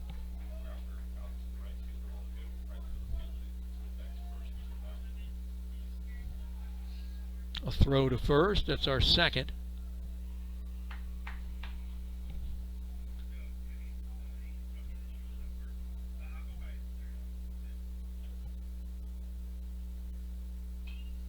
Lifted foul, out of play to the right side. 0-1 to Jared Salinas. Cade had a rough spot in the fourth, but now the last 5 batters in a row have started out 0-1 against him. But there's a nice shot over the right fielder's, left fielder's head, but he makes the diving. No, he does not come up with it. Caught it in his glove, so they get the force out at second. The runner heading to second thought he made a great diving catch. Didn't see that it had fallen out of his glove when he hit the ground. He had turned his back on the play and was sprinting back to first, so they doubled him off with a throw to the bag at 2. So it was a single for Salinas, but Cavazos is forced out at second. You don't see that very often either. That's a 7-4 on the force out at second. Weirdness on defense today. 2 down for Juan Martinez, the left fielder. And folks, believe it or not, the second time through the order, after a perfect game the first time through the order, they've got 5 hits. We've only got 4. Pitch is high and in, 1-0.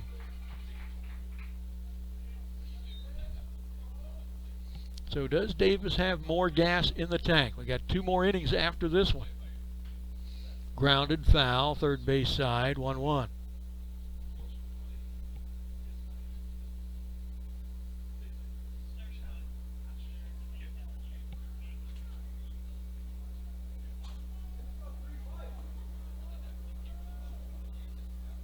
Swing and a miss at a pitch well outside and in the dirt, 1-2.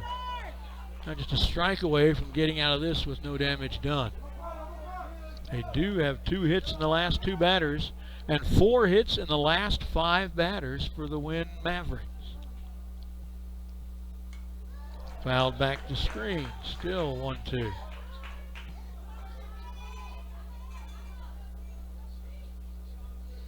There's a ground out to Swift for the second out in the fourth. Since then, an infield single, he was thrown out to play.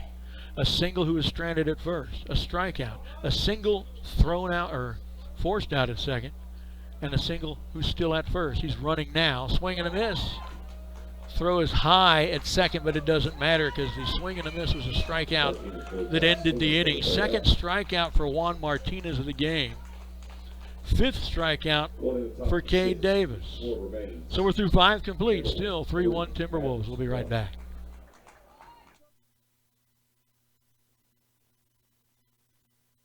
Empire Home Solutions was founded on the principles of honesty, quality, communication, and integrity. They want to help you protect your home. They're proud of the industry they love and bring exceptional details to each job. When it comes to home repair or improving the exterior of your home or business, you can hire any old company, or you can hire people who genuinely care about you, people with your best interests in mind, and who educate their customers as well as they perform their jobs. People with a conscience and a genuine desire to do what's right and do it the right way. And that would be Empire Home Solutions at 512-998-3372. All right, welcome back. Brad Cohn here bringing the action from Jourdanton, Texas. Pause with me here while I'm trying to straighten out the pitch counts here. Yeah. Was off by 10 a moment ago. 94 pitches for their guy Vioma through 5. For our guy 63, 44 strikes, 19 balls. Cade's got 5 strikeouts, 5 hits, 1 run allowed. No free passes. Third man's got 3 strikeouts, given up 4 hits, 3 runs, walked 3, hit a guy. Thrown a lot more pitches, over 30 more pitches. Timberwolves to the plate here in the top of the 6th. 7, 8, 9 doing the order. Jackson Harvey, Ethan Becker, Carter Wall. Here's Harvey.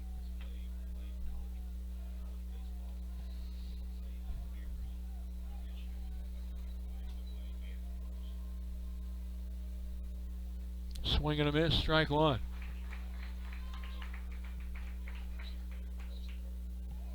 Harvey comes in hitting .275, grounded out to first, flied out to right, so he's pulling the ball today, as he usually does. No wind right now. On the inside edge, 0-2.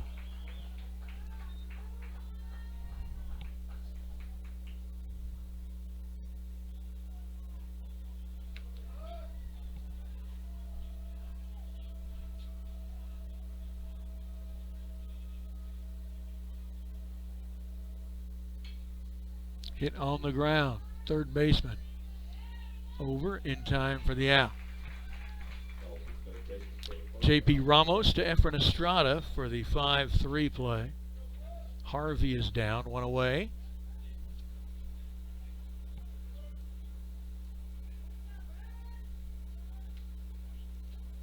Sorry I didn't update the scoreboard for you. We're in the top of the sixth.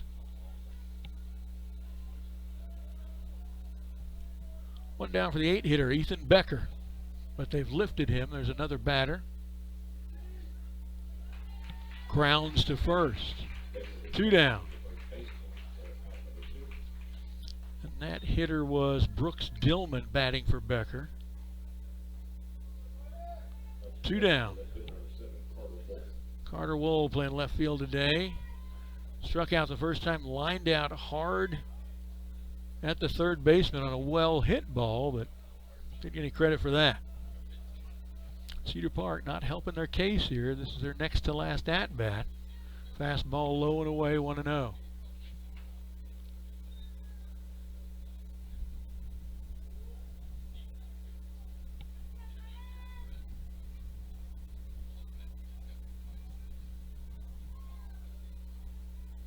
There was pitch number 100, swing and a miss, 1-1.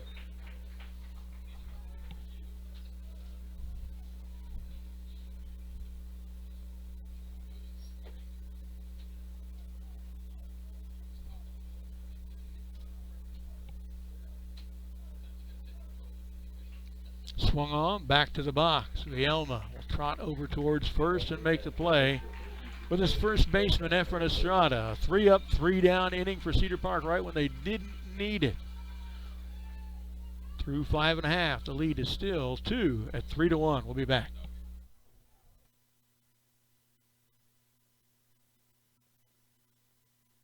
The Steam Team is a true Austin original, the only locally owned full-service cleaning and catastrophe management company in the Austin area. The Steam Team serves homeowners and businesses with a wide range of services, meeting both routine and emergency needs with prompt, expert, guaranteed service. Founded in Austin in 1983, the Steam Team has built its reputation on performing beyond expectations with greater professional focus and personal involvement than its competitors. From initial consultation and planning through project management, catastrophe management, reconstruction, and restoration. The staff of the Steam Team is professional, dedicated, and enthusiastic. That's the Steam Team at thesteamteam.com. Winn Mavericks will come to the plate in the bottom of the sixth. At the top of their order, Rolly Jimenez, the right fielder, then the center fielder Manny Melchor, and pitcher Alan Vielma, who has thrown 101 pitches, 59 strikes, 42 balls. Kay Davis has thrown 63, most of those in the last 2 innings. In fact, 40 of his 63 pitches have been in the last 2 innings. Only threw 23 in the 3 innings before that. First trip through the order, a bunch of 3 up, 3 down. Second trip through the order, 5 hits and a run. We are very fortunate that those 5 hits didn't turn into more than 1 run. So here we are, top of the order, right fielder Rolly Jimenez, grounded out to second, singled to the left side. There's one to left center. It's going to roll for a long time. Second hit of the day for Rolly Jimenez. He's going to end up with a triple. The tie-in run will come to the plate.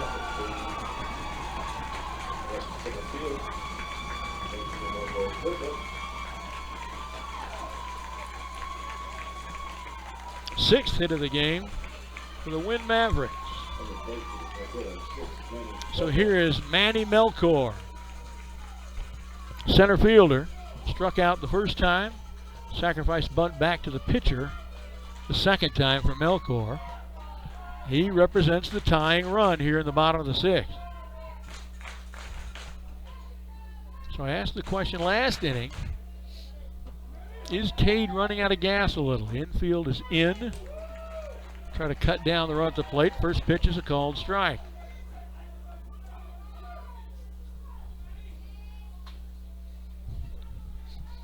First baseman, third baseman playing in on the faux grass. This one outside, 1-1. First trip through the order, we see this a lot at all levels of baseball. First trip through the order, you're trying to figure out a pitcher. The second time you see him, you kind of can't figure him out sometimes. And they may have, as this one's fouled out of play to the right side, they may have figured out Cade Davis a little. They've got 6 hits in the last 10 batters. Very, very fortunate. They've only gotten 1 run out of that.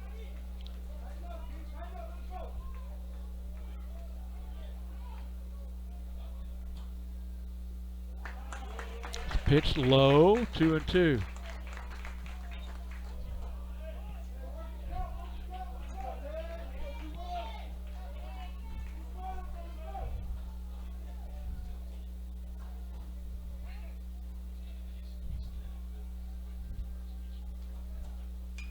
Swung on and fouled, out of play, right side. Still 2-2. Maverick fans have been sitting on their hands all day, but they're here. You heard them on that triple. Woke them up.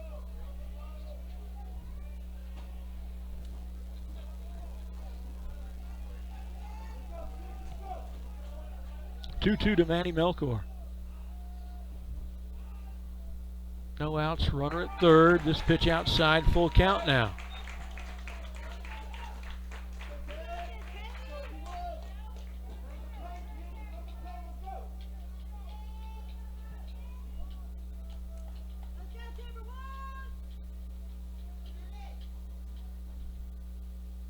Swing and a miss, he got it. 1 down. Boy, that was an important strikeout for Cade Davis and the Timberwolves. 6th strikeout of the game for Davis. Pitcher Alan Vielma to the plate. Flied out to left, grounded out to short. 1 down, runner at third for Vielma. It's called strike 1.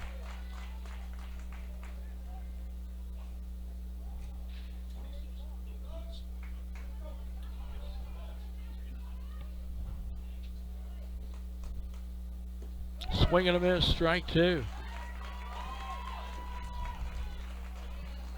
Jimenez, a very conservative lead at third. They don't want to mess with that there. Davis being a lefty, not in a great position to keep him close. He's kind of keeping himself close.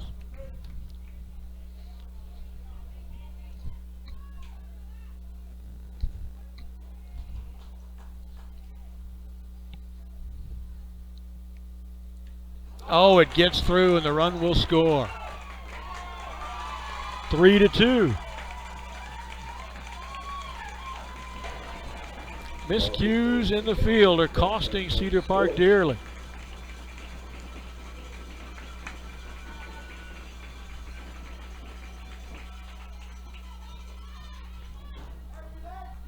So runners, or rather the base is empty now. And a standing strikeout. 2 down. Cleanup hitter Jorge Saucedo, the catcher, comes in. 1 for 2 today. Grounded out to short, had an infield single to the right side. He's the guy that ran through the hold signal at third and was out by about the width of your backyard at home. First pitch misses, 1-0.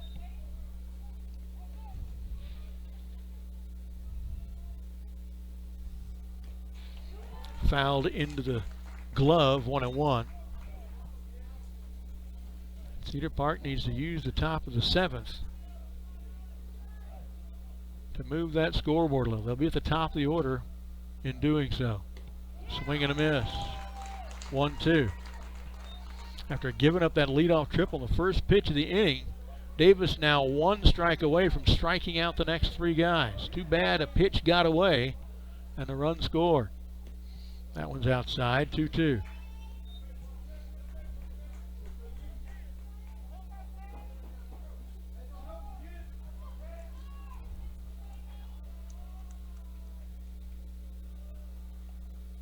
High, outside, a full count.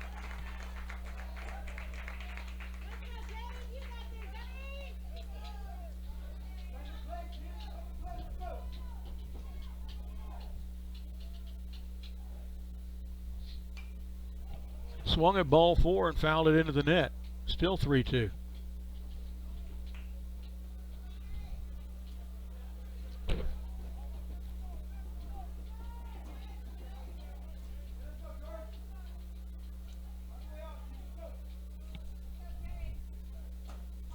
The pitch outside, he walked it. Gosh, I'm looking at my chart here. First walk of the game given up by Cade Davis. J.P. Ramos, the third baseman, hitting in the 5-hole, steps to the plate. I get to say it again. Grounded out to right field the first time up, and singled to right the second time up.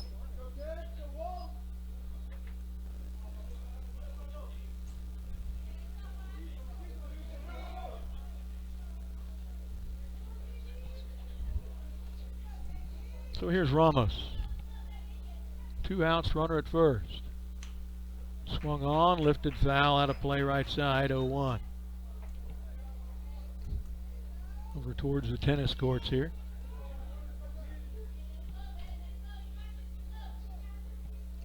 Hot spot still not finding anything. Fouled back to the screen, 0-2. Now a strike away again. Getting out of this without any further damage.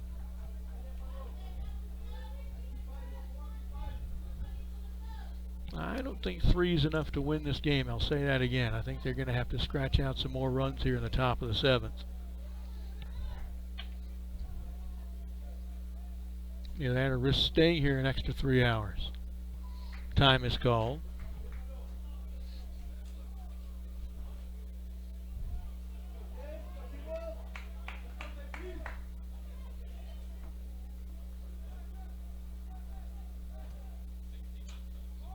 Lifted out of play, foul right side again. 0-2 still to J.P. Ramos.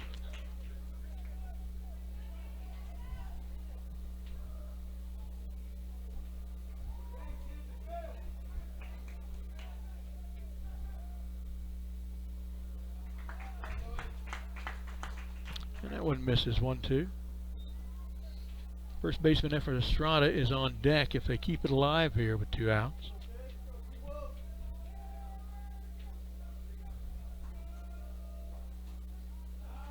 Pitch over the plate below, 2-2.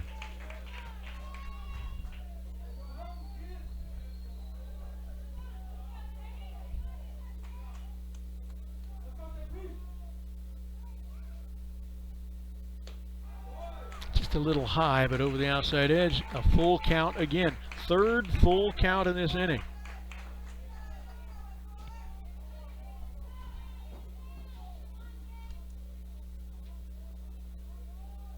Runner goes. Ball is low. Well, after 2 straight strikeouts, 2 straight walks for Cade Davis. Runners at first and second, and the go-ahead run is on base late in this game. Efren Estrada, first baseman, to the plate.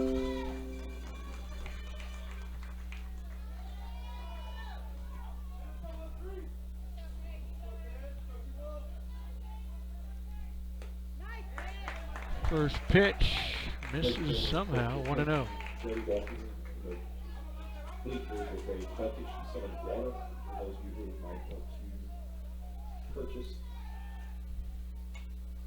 Fouled into the net right side, even at 1-1 now.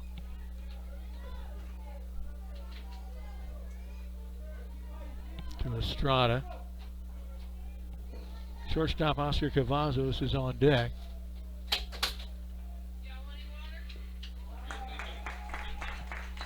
I'll take one.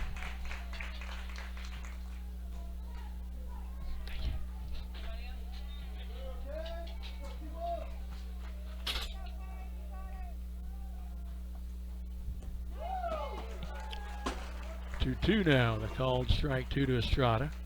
Once again, as he has been with the last two batters, a strike away from getting out of this inning with only one run scored.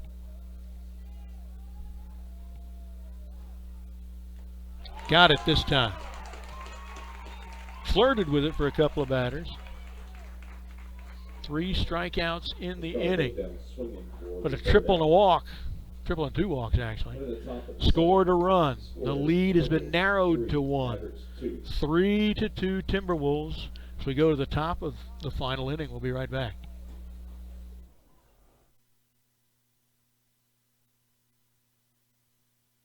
Thundercloud Subs is a neighborhood sub shop with a rich tradition of good-natured people serving fresh, fast, and healthy food in a quirky and fun atmosphere. Founded in Austin in 1975, Thundercloud has the simple philosophy of selling a great sub at a reasonable price with superb ingredients. Scratch-baked bread, meats, cheeses, and produce sliced fresh every day. All these ingredients come together to create the one and only Thundercloud Sub at 4 Points and at 700 East Whitestone in Cedar Park. So as we continue to track the pitch count for Cade Davis, 31 pitches that inning, only 63 the whole rest of the game. So he now is at 94. Look at the strike counts, only 31 of them have been balls. 63 of them have been strikes. So still a greater than 2-to-1 strike to ball ratio, which is what you're looking for, of course. But a different pitcher. The first 3 innings, a perfect game. Bunch of strikeouts, bunch of ground outs, 1 fly out. They only hit 1 ball out of the infield. Since then, given up a lot of hits, a couple of walks, a couple of runs. Last chance for Cedar Park to try to add to this lead. Top of the order with Davis himself at the plate. Comes in hitting .375, double, a walk, and a ground out. Swing and a miss. The double was kind of a fluke, though. Should have been a pop out behind third, and they lost it in the wind and the sun.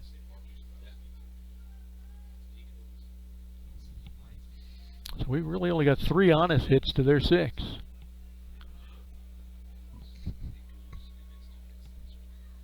Oh-1 to Davis. Back through the middle for a single. Second hit of the game for Cade Davis.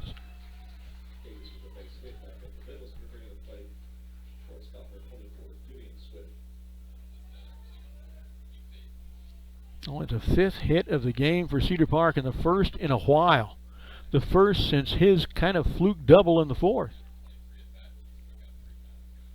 Here's Swift. Comes into the game hitting .418.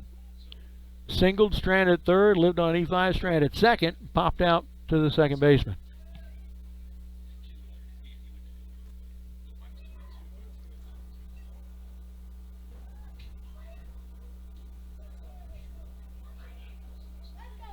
Are they running for Davis? Maybe they're running for Davis. I didn't catch that. I was looking at my score sheet. I'm going to call it Davis. And they'll throw over that. It's throw number 8. Should be throwing one away any time now.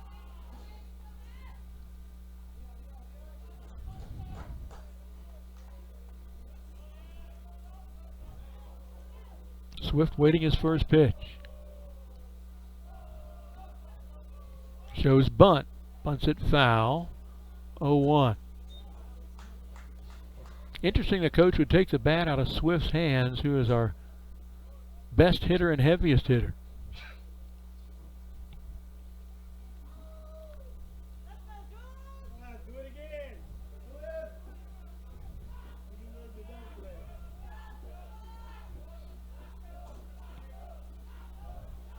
Oh-1 to Julian Swift. They'll throw again, almost through the 8th one away, or the 9th one away. Living on borrowed time with that stat.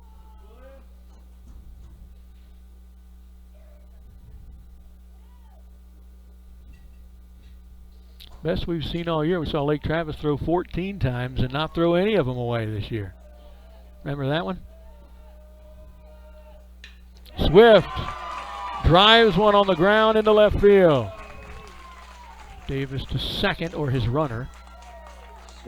Second hit of the game for our best hitter, Julian Swift, the All-State shortstop. And their coach will come out and talk about things. Will they replace it?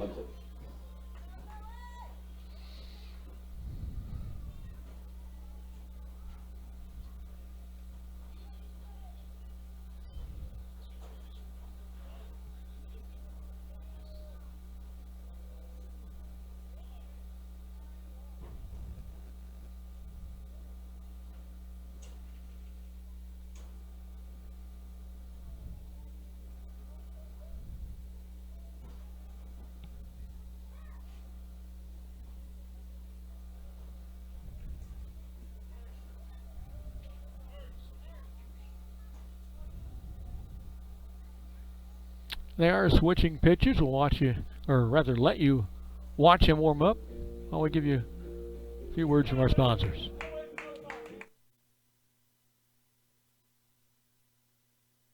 Southern Landscape of Austin. Established in 1982, Southern Landscape is a licensed and insured full-service landscape design and outdoor construction firm dedicated to building custom landscape and outdoor living spaces. For 40 years, they've specialized in features like custom landscape design, water features, vineyards, irrigation, hardscaping, patios, decks, arbors, retaining walls, fencing, outdoor kitchens, pools, fireplaces, fire pits, and lighting. Southern Landscape staff is comprised of full-time, licensed, bonded, and insured professionals who are passionate about their work. Call them today at 512-263-8450 or visit southernlandscape.com. Centex Material Handling is a family-owned and operated business located in Central Texas. Since 2011, they've supplied outstanding commercial equipment and industrial solutions for businesses throughout the Southwest. They pride themselves on the reputation they've established over the years. Whether your company needs industrial cranes, conveyor systems, a turnkey material handling system, or various storage equipment options, Centex Material Handling is a one-stop shop with step-by-step consultancy before, during, and after every project to ensure they meet any and all of your business needs. Centex Material Handling looks forward to working with you. Chances are, whether you were born and raised in Central Texas or just moved to the Austin area, you purchased a vehicle from the Covert Auto Group or know someone who has. Since 1909, with the opening of the first automotive dealership in Central Texas, Covert has taken pride in maintaining its position as Austin's leading auto group, now operating under its 5th generation of family members. With over 14 franchises in 7 locations, Covert continues to provide an unmatched total vehicle experience for the surrounding areas. Come to Covert for your Cadillac, Buick, or GMC automobiles. All right, the new pitcher appears to be their shortstop, Oscar Cavazos. We're not sure who they've put at short now.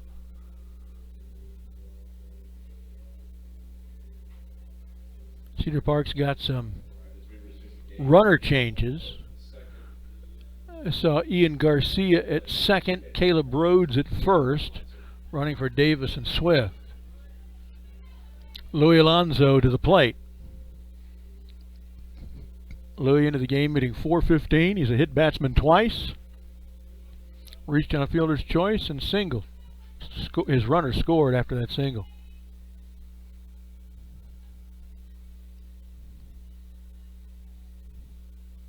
Cedar Park must get one of these runs in. Preferably 2 of them.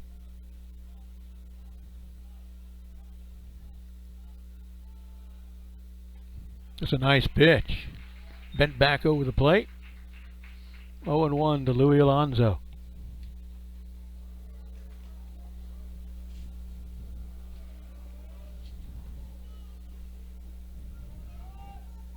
No outs, runners at first and second for Alonso.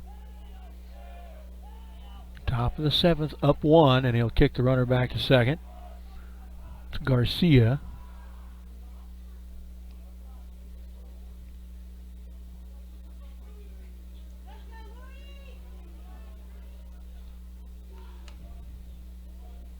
Here's the pitch, and it's low, nicely blocked by their catcher, Saucedo. 1-1.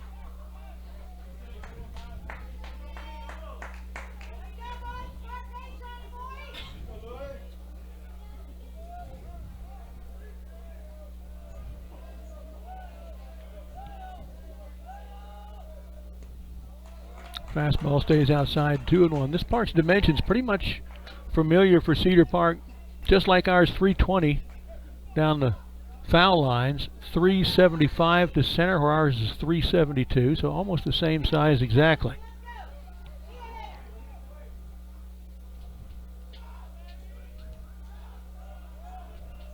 Long look at second. Pitch is outside for a called strike. That was inside the inner stripe of the left-handed batter's box, and he called it a strike. Couldn't have hit that with a 4-foot-long bat. 2-2 now to Louis Alonso.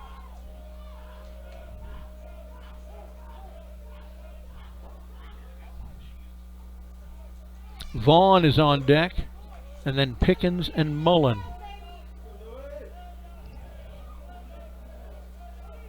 Louis is due, however. .415 hitter on the year, second best average on the team. Oh, he goes fishing for a ball.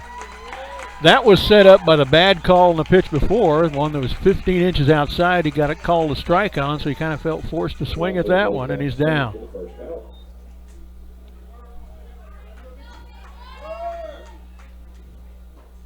One away, runners at first and second for Adam Vaughn. Except he's being lifted for Murray Robinson.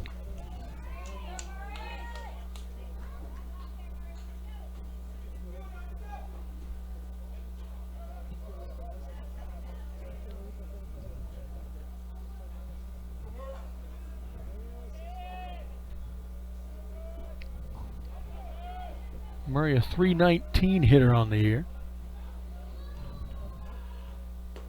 There's a good pitch for a called strike. 0-1.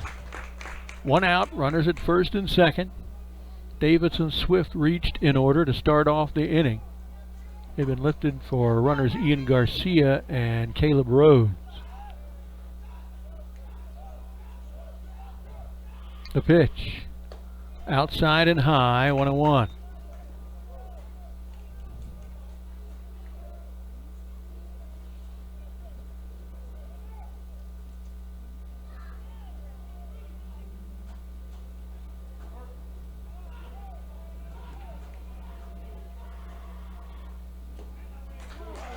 Called strike on the outside edge, 1-2 to Robinson. Christian Pickens is scheduled next. He is on the on-deck circle. Wind blowing left to right now across the field. Pretty good clip. Murray swings at something high and out and strikes out. So after getting the first two aboard with singles, 2 straight strikeouts after they change pitchers. Christian Pickens, a center fielder, is in to the plate. He struck out, had a 2 RBI double and scored, and then walked and was stranded at first the last time up. Pickens, one of the hotter hitters on the team, comes into the game hitting .329.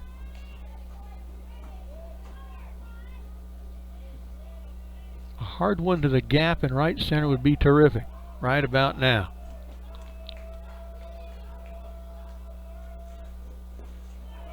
Right down the tube for a called strike one.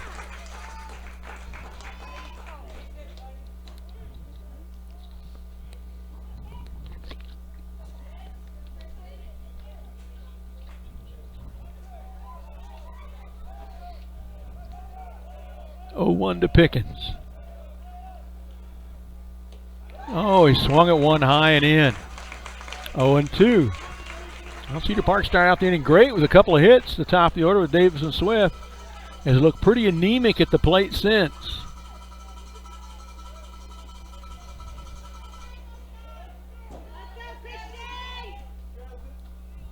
Pair of strikeouts chasing a lot of bad pitches. 0-2 to Pickens. Way outside. That one too far out to call a strike. Mullins on deck, then Jackson Harvey. Cedar Park trying to apply for some insurance here. Up 1 in the top of the 7th.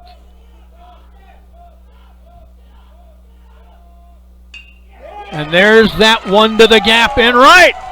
That will score 1. Rounding third and coming home is Rhodes. It scores 2. On his way to third with another 2 RBI triple is Pickens. He heads home and they'll get him. But he still got the 2 runs that Cedar Park needed. Doesn't think he was tagged, but it looked like he was tagged to me. We'll still give him the 2 RBIs. And importantly, gets that lead back to 3.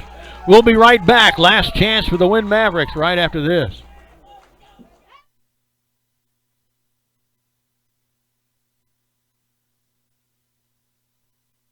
With ASI Protection Services, it's always safe. It's that simple. ASI Services provides commercial and residential alarm monitoring services. ASI does the install and monitoring for way less than the large security chains. They've been in business for 21 years. ASI also offers home automation services, repair services for access control, alarms, and CCTV, plus security camera installation and repair. That's ASI Protection Services. Call 512-467-2615.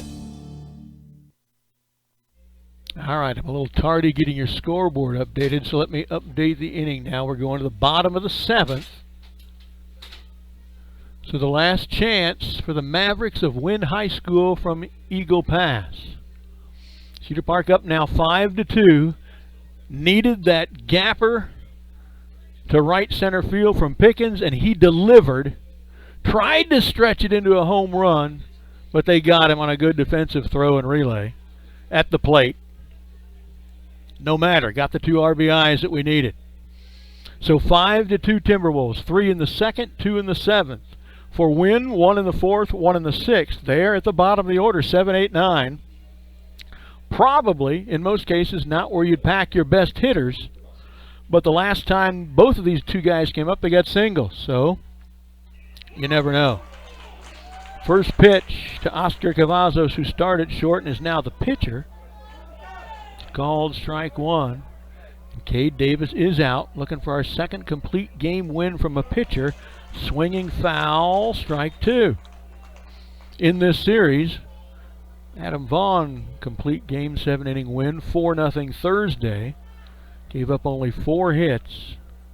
6 given up in this game by Cade, but only 2 runs. 0-2 pitch. Back to Cade Davis. What a snag by that glove.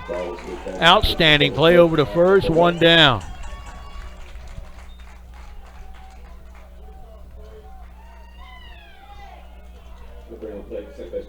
Jared Salinas, the second baseman, is scheduled, and that is him.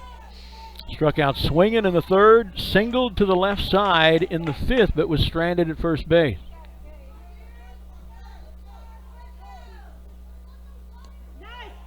Called strike 1. That one was a little outside, too. This ump has not done near as much of that as the guy Thursday night did.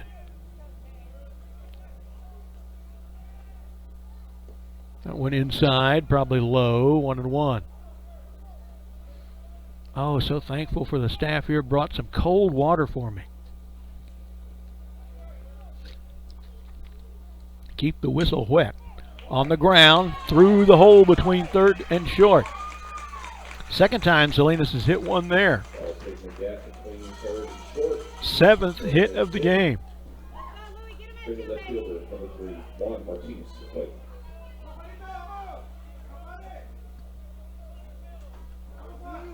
Both teams with 7 hits. Cedar Park's turned it into 5 runs. They've only gotten 2 so far. Here's Juan Martinez, left fielder. Launches it foul to the right side, out of play, 0-1. Davis at 94 pitches coming into this inning. That single was pitch number 100. This will be 102. Of course, plenty of time for rest, the way the playoffs are structured. Probably don't play again until at worst Thursday, maybe Friday. There's a swing and a miss, 0-2. I'm really hoping Coach can set up the next round if we get there with a Thursday, Saturday, because I need to announce at the stadium the football spring game Friday night. This one's taken to center. Back goes Pickens. It's over his head. Two-hopper to the wall. Runner will get to third and round third. They'll send him home. Swift thinks about throwing home, but concedes the run. Thank goodness we got those two in the top of the inning.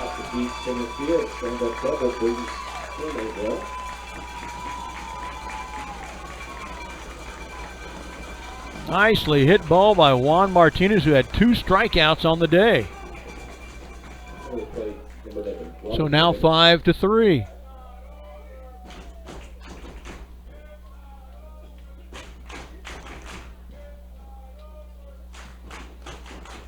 One out, runner at second. 2-run margin. Conference on the mound. Looks like they will lift Davis for Adam Vaughn. A minimum of rest. Did not throw a lot of pitches. I think it was only 74 the other night. That complete game win.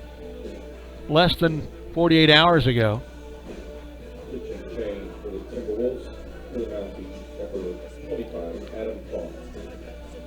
So Davis, 103 pitches.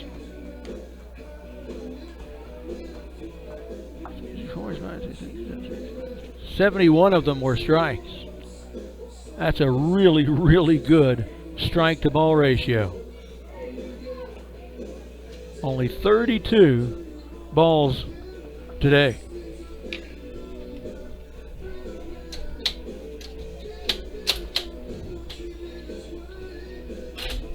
Of course, Adam Vaughn, you know what he did the other night. Here's his numbers on the year. 58 innings pitched, 10 appearances. They have all been starts until right now. Record is 6-1. ERA at 2.18.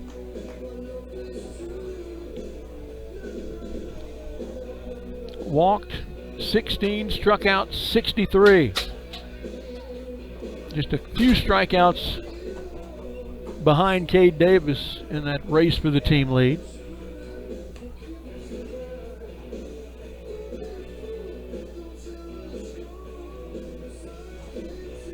So Adam Vaughn will try for the save to give Cade Davis the win. Vaughn needs to get 2 outs. He's going to have a runner at second. He'll face the top of the order.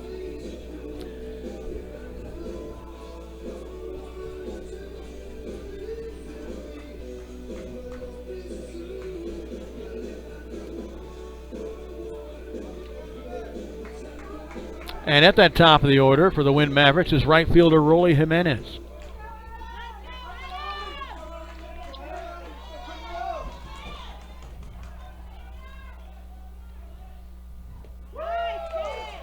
First pitch is a strike, 0-1 to Jimenez. He grounded out to second, singled to the left side and scored, and tripled to the left side and scored. He's a dangerous hitter. Foul back to the net, 0-2. But when you got to change pitchers, there's a different speeds and movement, different releases and motions you're looking at, and it's righty instead of lefty. It's often hard to make that adjustment, and I'm sure that's why Coach Williams made the change. Want to nail this down, not play another game. Foul back to the net, still 0-2.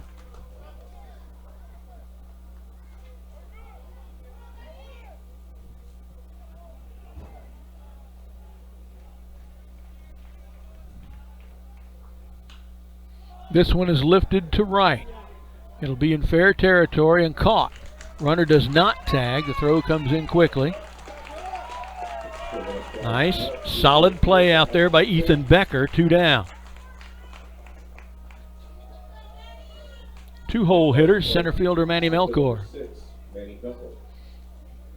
Manny struck out the first time, had a sacrifice bunt back to the mound in the 4th, and then struck out in the 6th.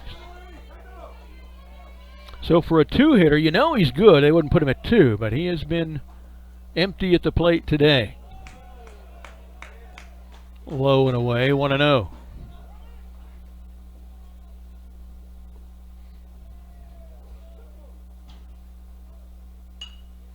This lifted foul territory right. Will he make it? No. Just outside of play. A slide against the fence and a good effort by Ethan Becker to try to end the game and the series.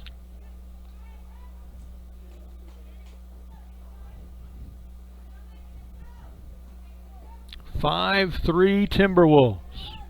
1 out to go. 2 strikes to go. Adam Vaughn in relief for the first time this season. Did it a couple of times last year.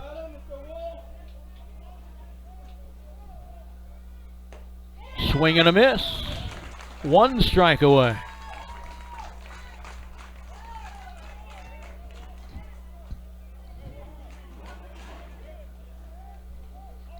If Coach makes it up for the post-game show, that's a question I'm going to try to remember to ask him, is what factors cause him to go to Vaughn as opposed to any of the normal relievers here.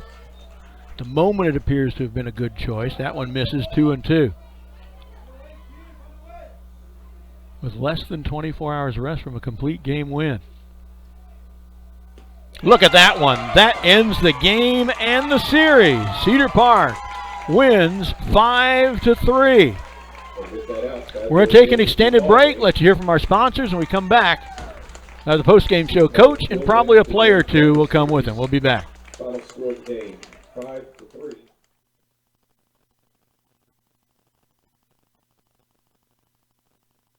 Bussey Roofing understands how important your home and business is to you and the significant investment involved for quality roof installation. As a reputable and professional roofing repair contractor, Bussey Roofing offers years of experience that includes a complete and comprehensive range of roof services that are designed to enhance curb appeal, provide energy efficiency, and increase the value of your business or commercial property. That's Bussey Roofing, Cedar Park Roofing, roof repairs, and roof restoration. Visit them at busseyroofing.com. Centex Material Handling is a family-owned and operated business located in Central. Centex Material Handling is a family-owned and operated business located in Central Texas. Since 2011, they've supplied outstanding commercial equipment and industrial solutions for businesses throughout the Southwest. They pride themselves on the reputation they've established over the years. Whether your company needs industrial cranes, conveyor systems, a turnkey material handling system, or various storage equipment options, Centex Material Handling is a one-stop shop with step-by-step consultancy before, during, and after every project to ensure they meet any and all of your business needs. Centex Material Handling looks forward to working with you. Chances are, whether you were born and raised in Central Texas or just moved to the Austin area, you purchased a vehicle from the Cedar Auto Group or know someone who has. Since 1909, with the opening of the first automotive dealership in Central Texas, Cedar has taken pride in maintaining its position as Austin's leading auto group, now operating under its 5th generation of family members. With over 14 franchises in 7 locations, Cedar continues to provide an unmatched... With ASI Protection Services, it's always safe. It's that simple. ASI Services.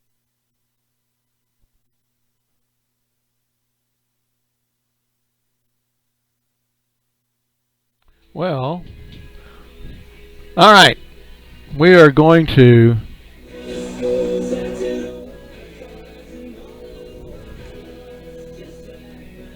all right. Check, check, check, check. Check, check, check. The STEAM team is a true Austin.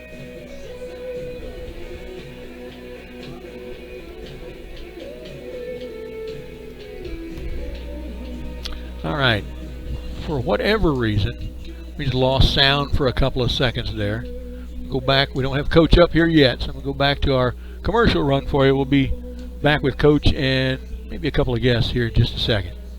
The STEAM team is a true Austin original, the only locally owned full-service cleaning and catastrophe management company in the Austin area. The STEAM team serves homeowners and businesses with a wide range of services, meeting both routine and emergency needs with prompt, expert, guaranteed service. Founded in Austin in 1983, the STEAM team has built its reputation on performing beyond expectations, with greater professional focus and personal involvement than its competitors. From initial consultation and planning through project management, catastrophe management, reconstruction, and restoration. The staff of the STEAM team is professional, dedicated, and enthusiastic. That's the STEAM team at thesteamteam.com.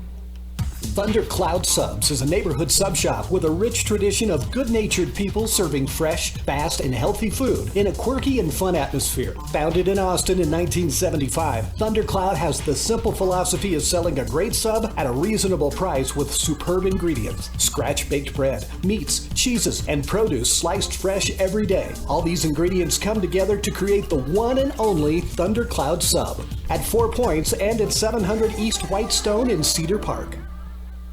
Southern Landscape of Austin. Established in 1982, Southern Landscape is a licensed and insured full-service landscape design and outdoor construction firm dedicated to building custom landscape and outdoor living spaces. For 40 years, they've specialized in features like custom landscape design, water features, vineyards, irrigation, hardscaping, patios, decks, arbors, retaining walls, fencing, outdoor kitchens, pools, fireplaces, fire pits, and lighting. Southern Landscape staff is comprised of full-time, licensed, bonded, and insured professionals who are passionate about their work. Call them today at 512-263-8450 or visit southernlandscape.com.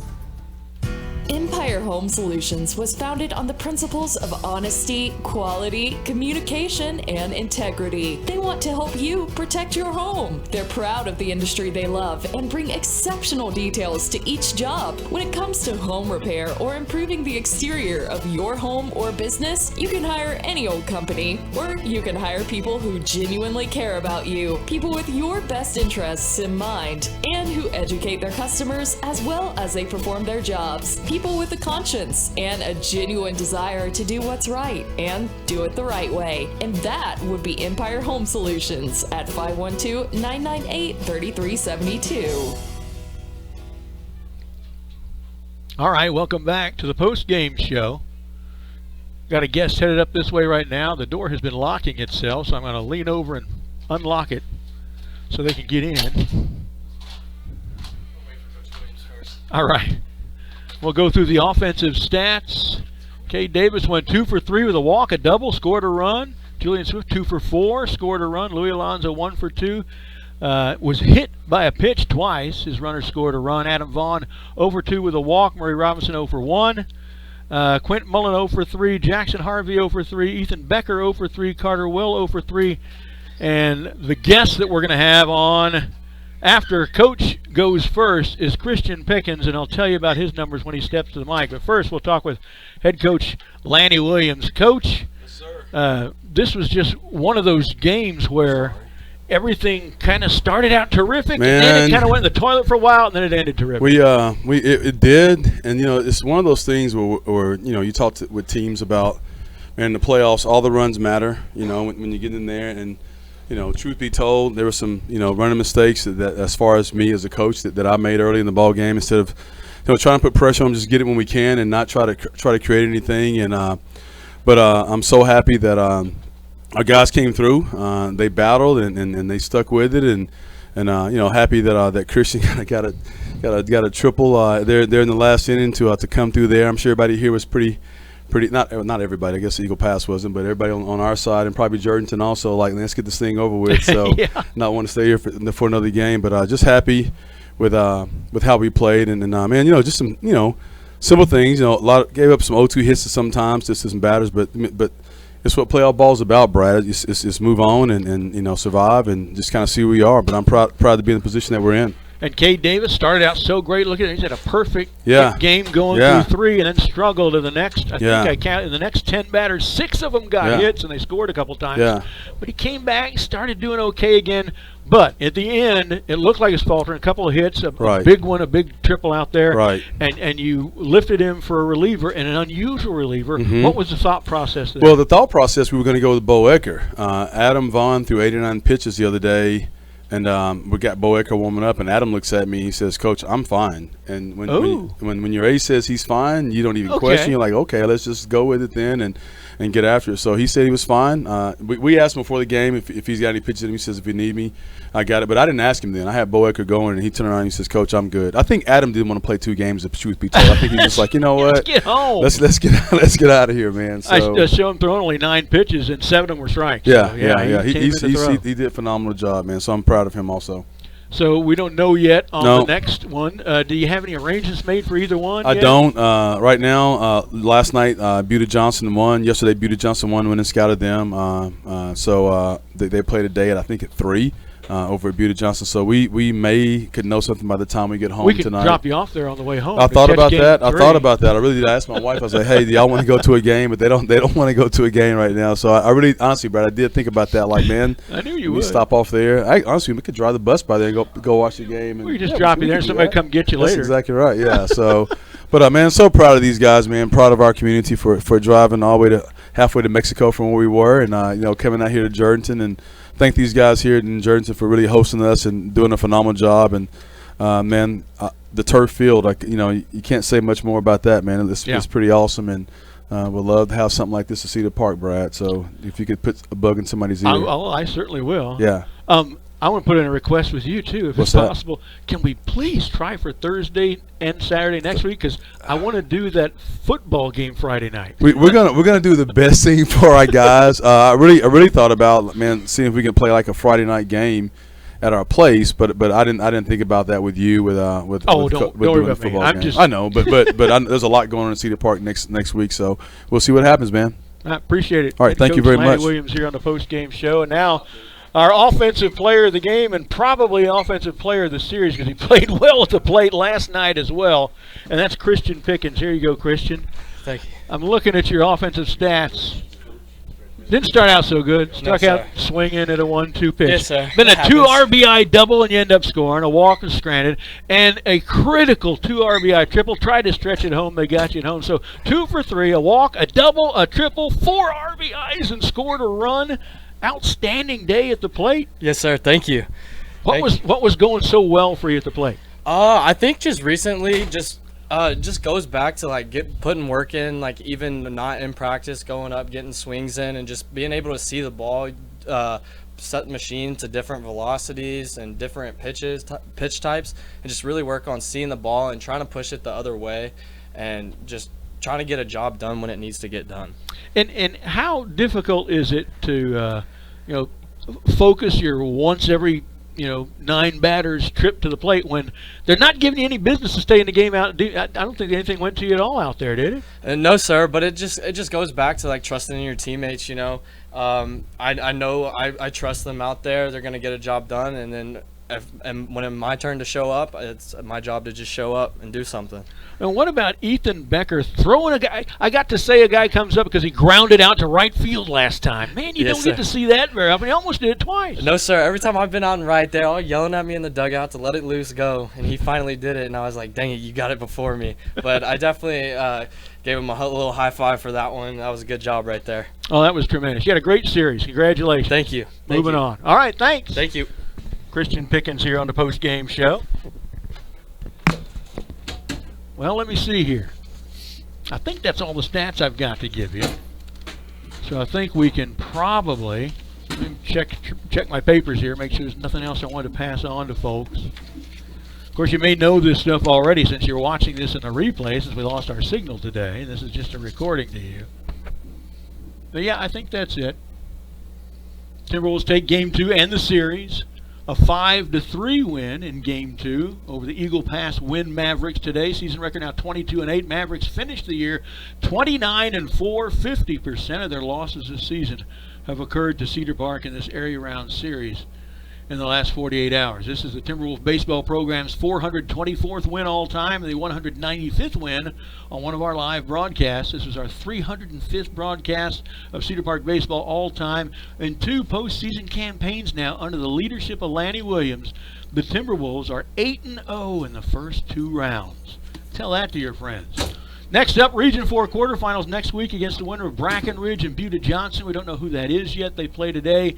We will bring you all of that action. Special thanks to the whole Vype staff, Operations Director Merle Bertrand, our QA for this game. Les Clary didn't have much to do because we weren't live for much of it. Our voiceover artist, Roland Ruiz, and our technical support officer, Suna Venkat. This is Brad Cohn signing off from the Vype Network. See you next week. This has been Vype Live Network's presentation of Cedar Park Timberwolves Baseball. Sponsored by ASI Protection Services, Southern Landscape, Covert Cadillac Buick GMC, Centex Material Handling, The Steam Team, Thundercloud Subs, Bussy Roofing, Empire Home Solutions, and Academy Sports and Outdoors. Join us again for the next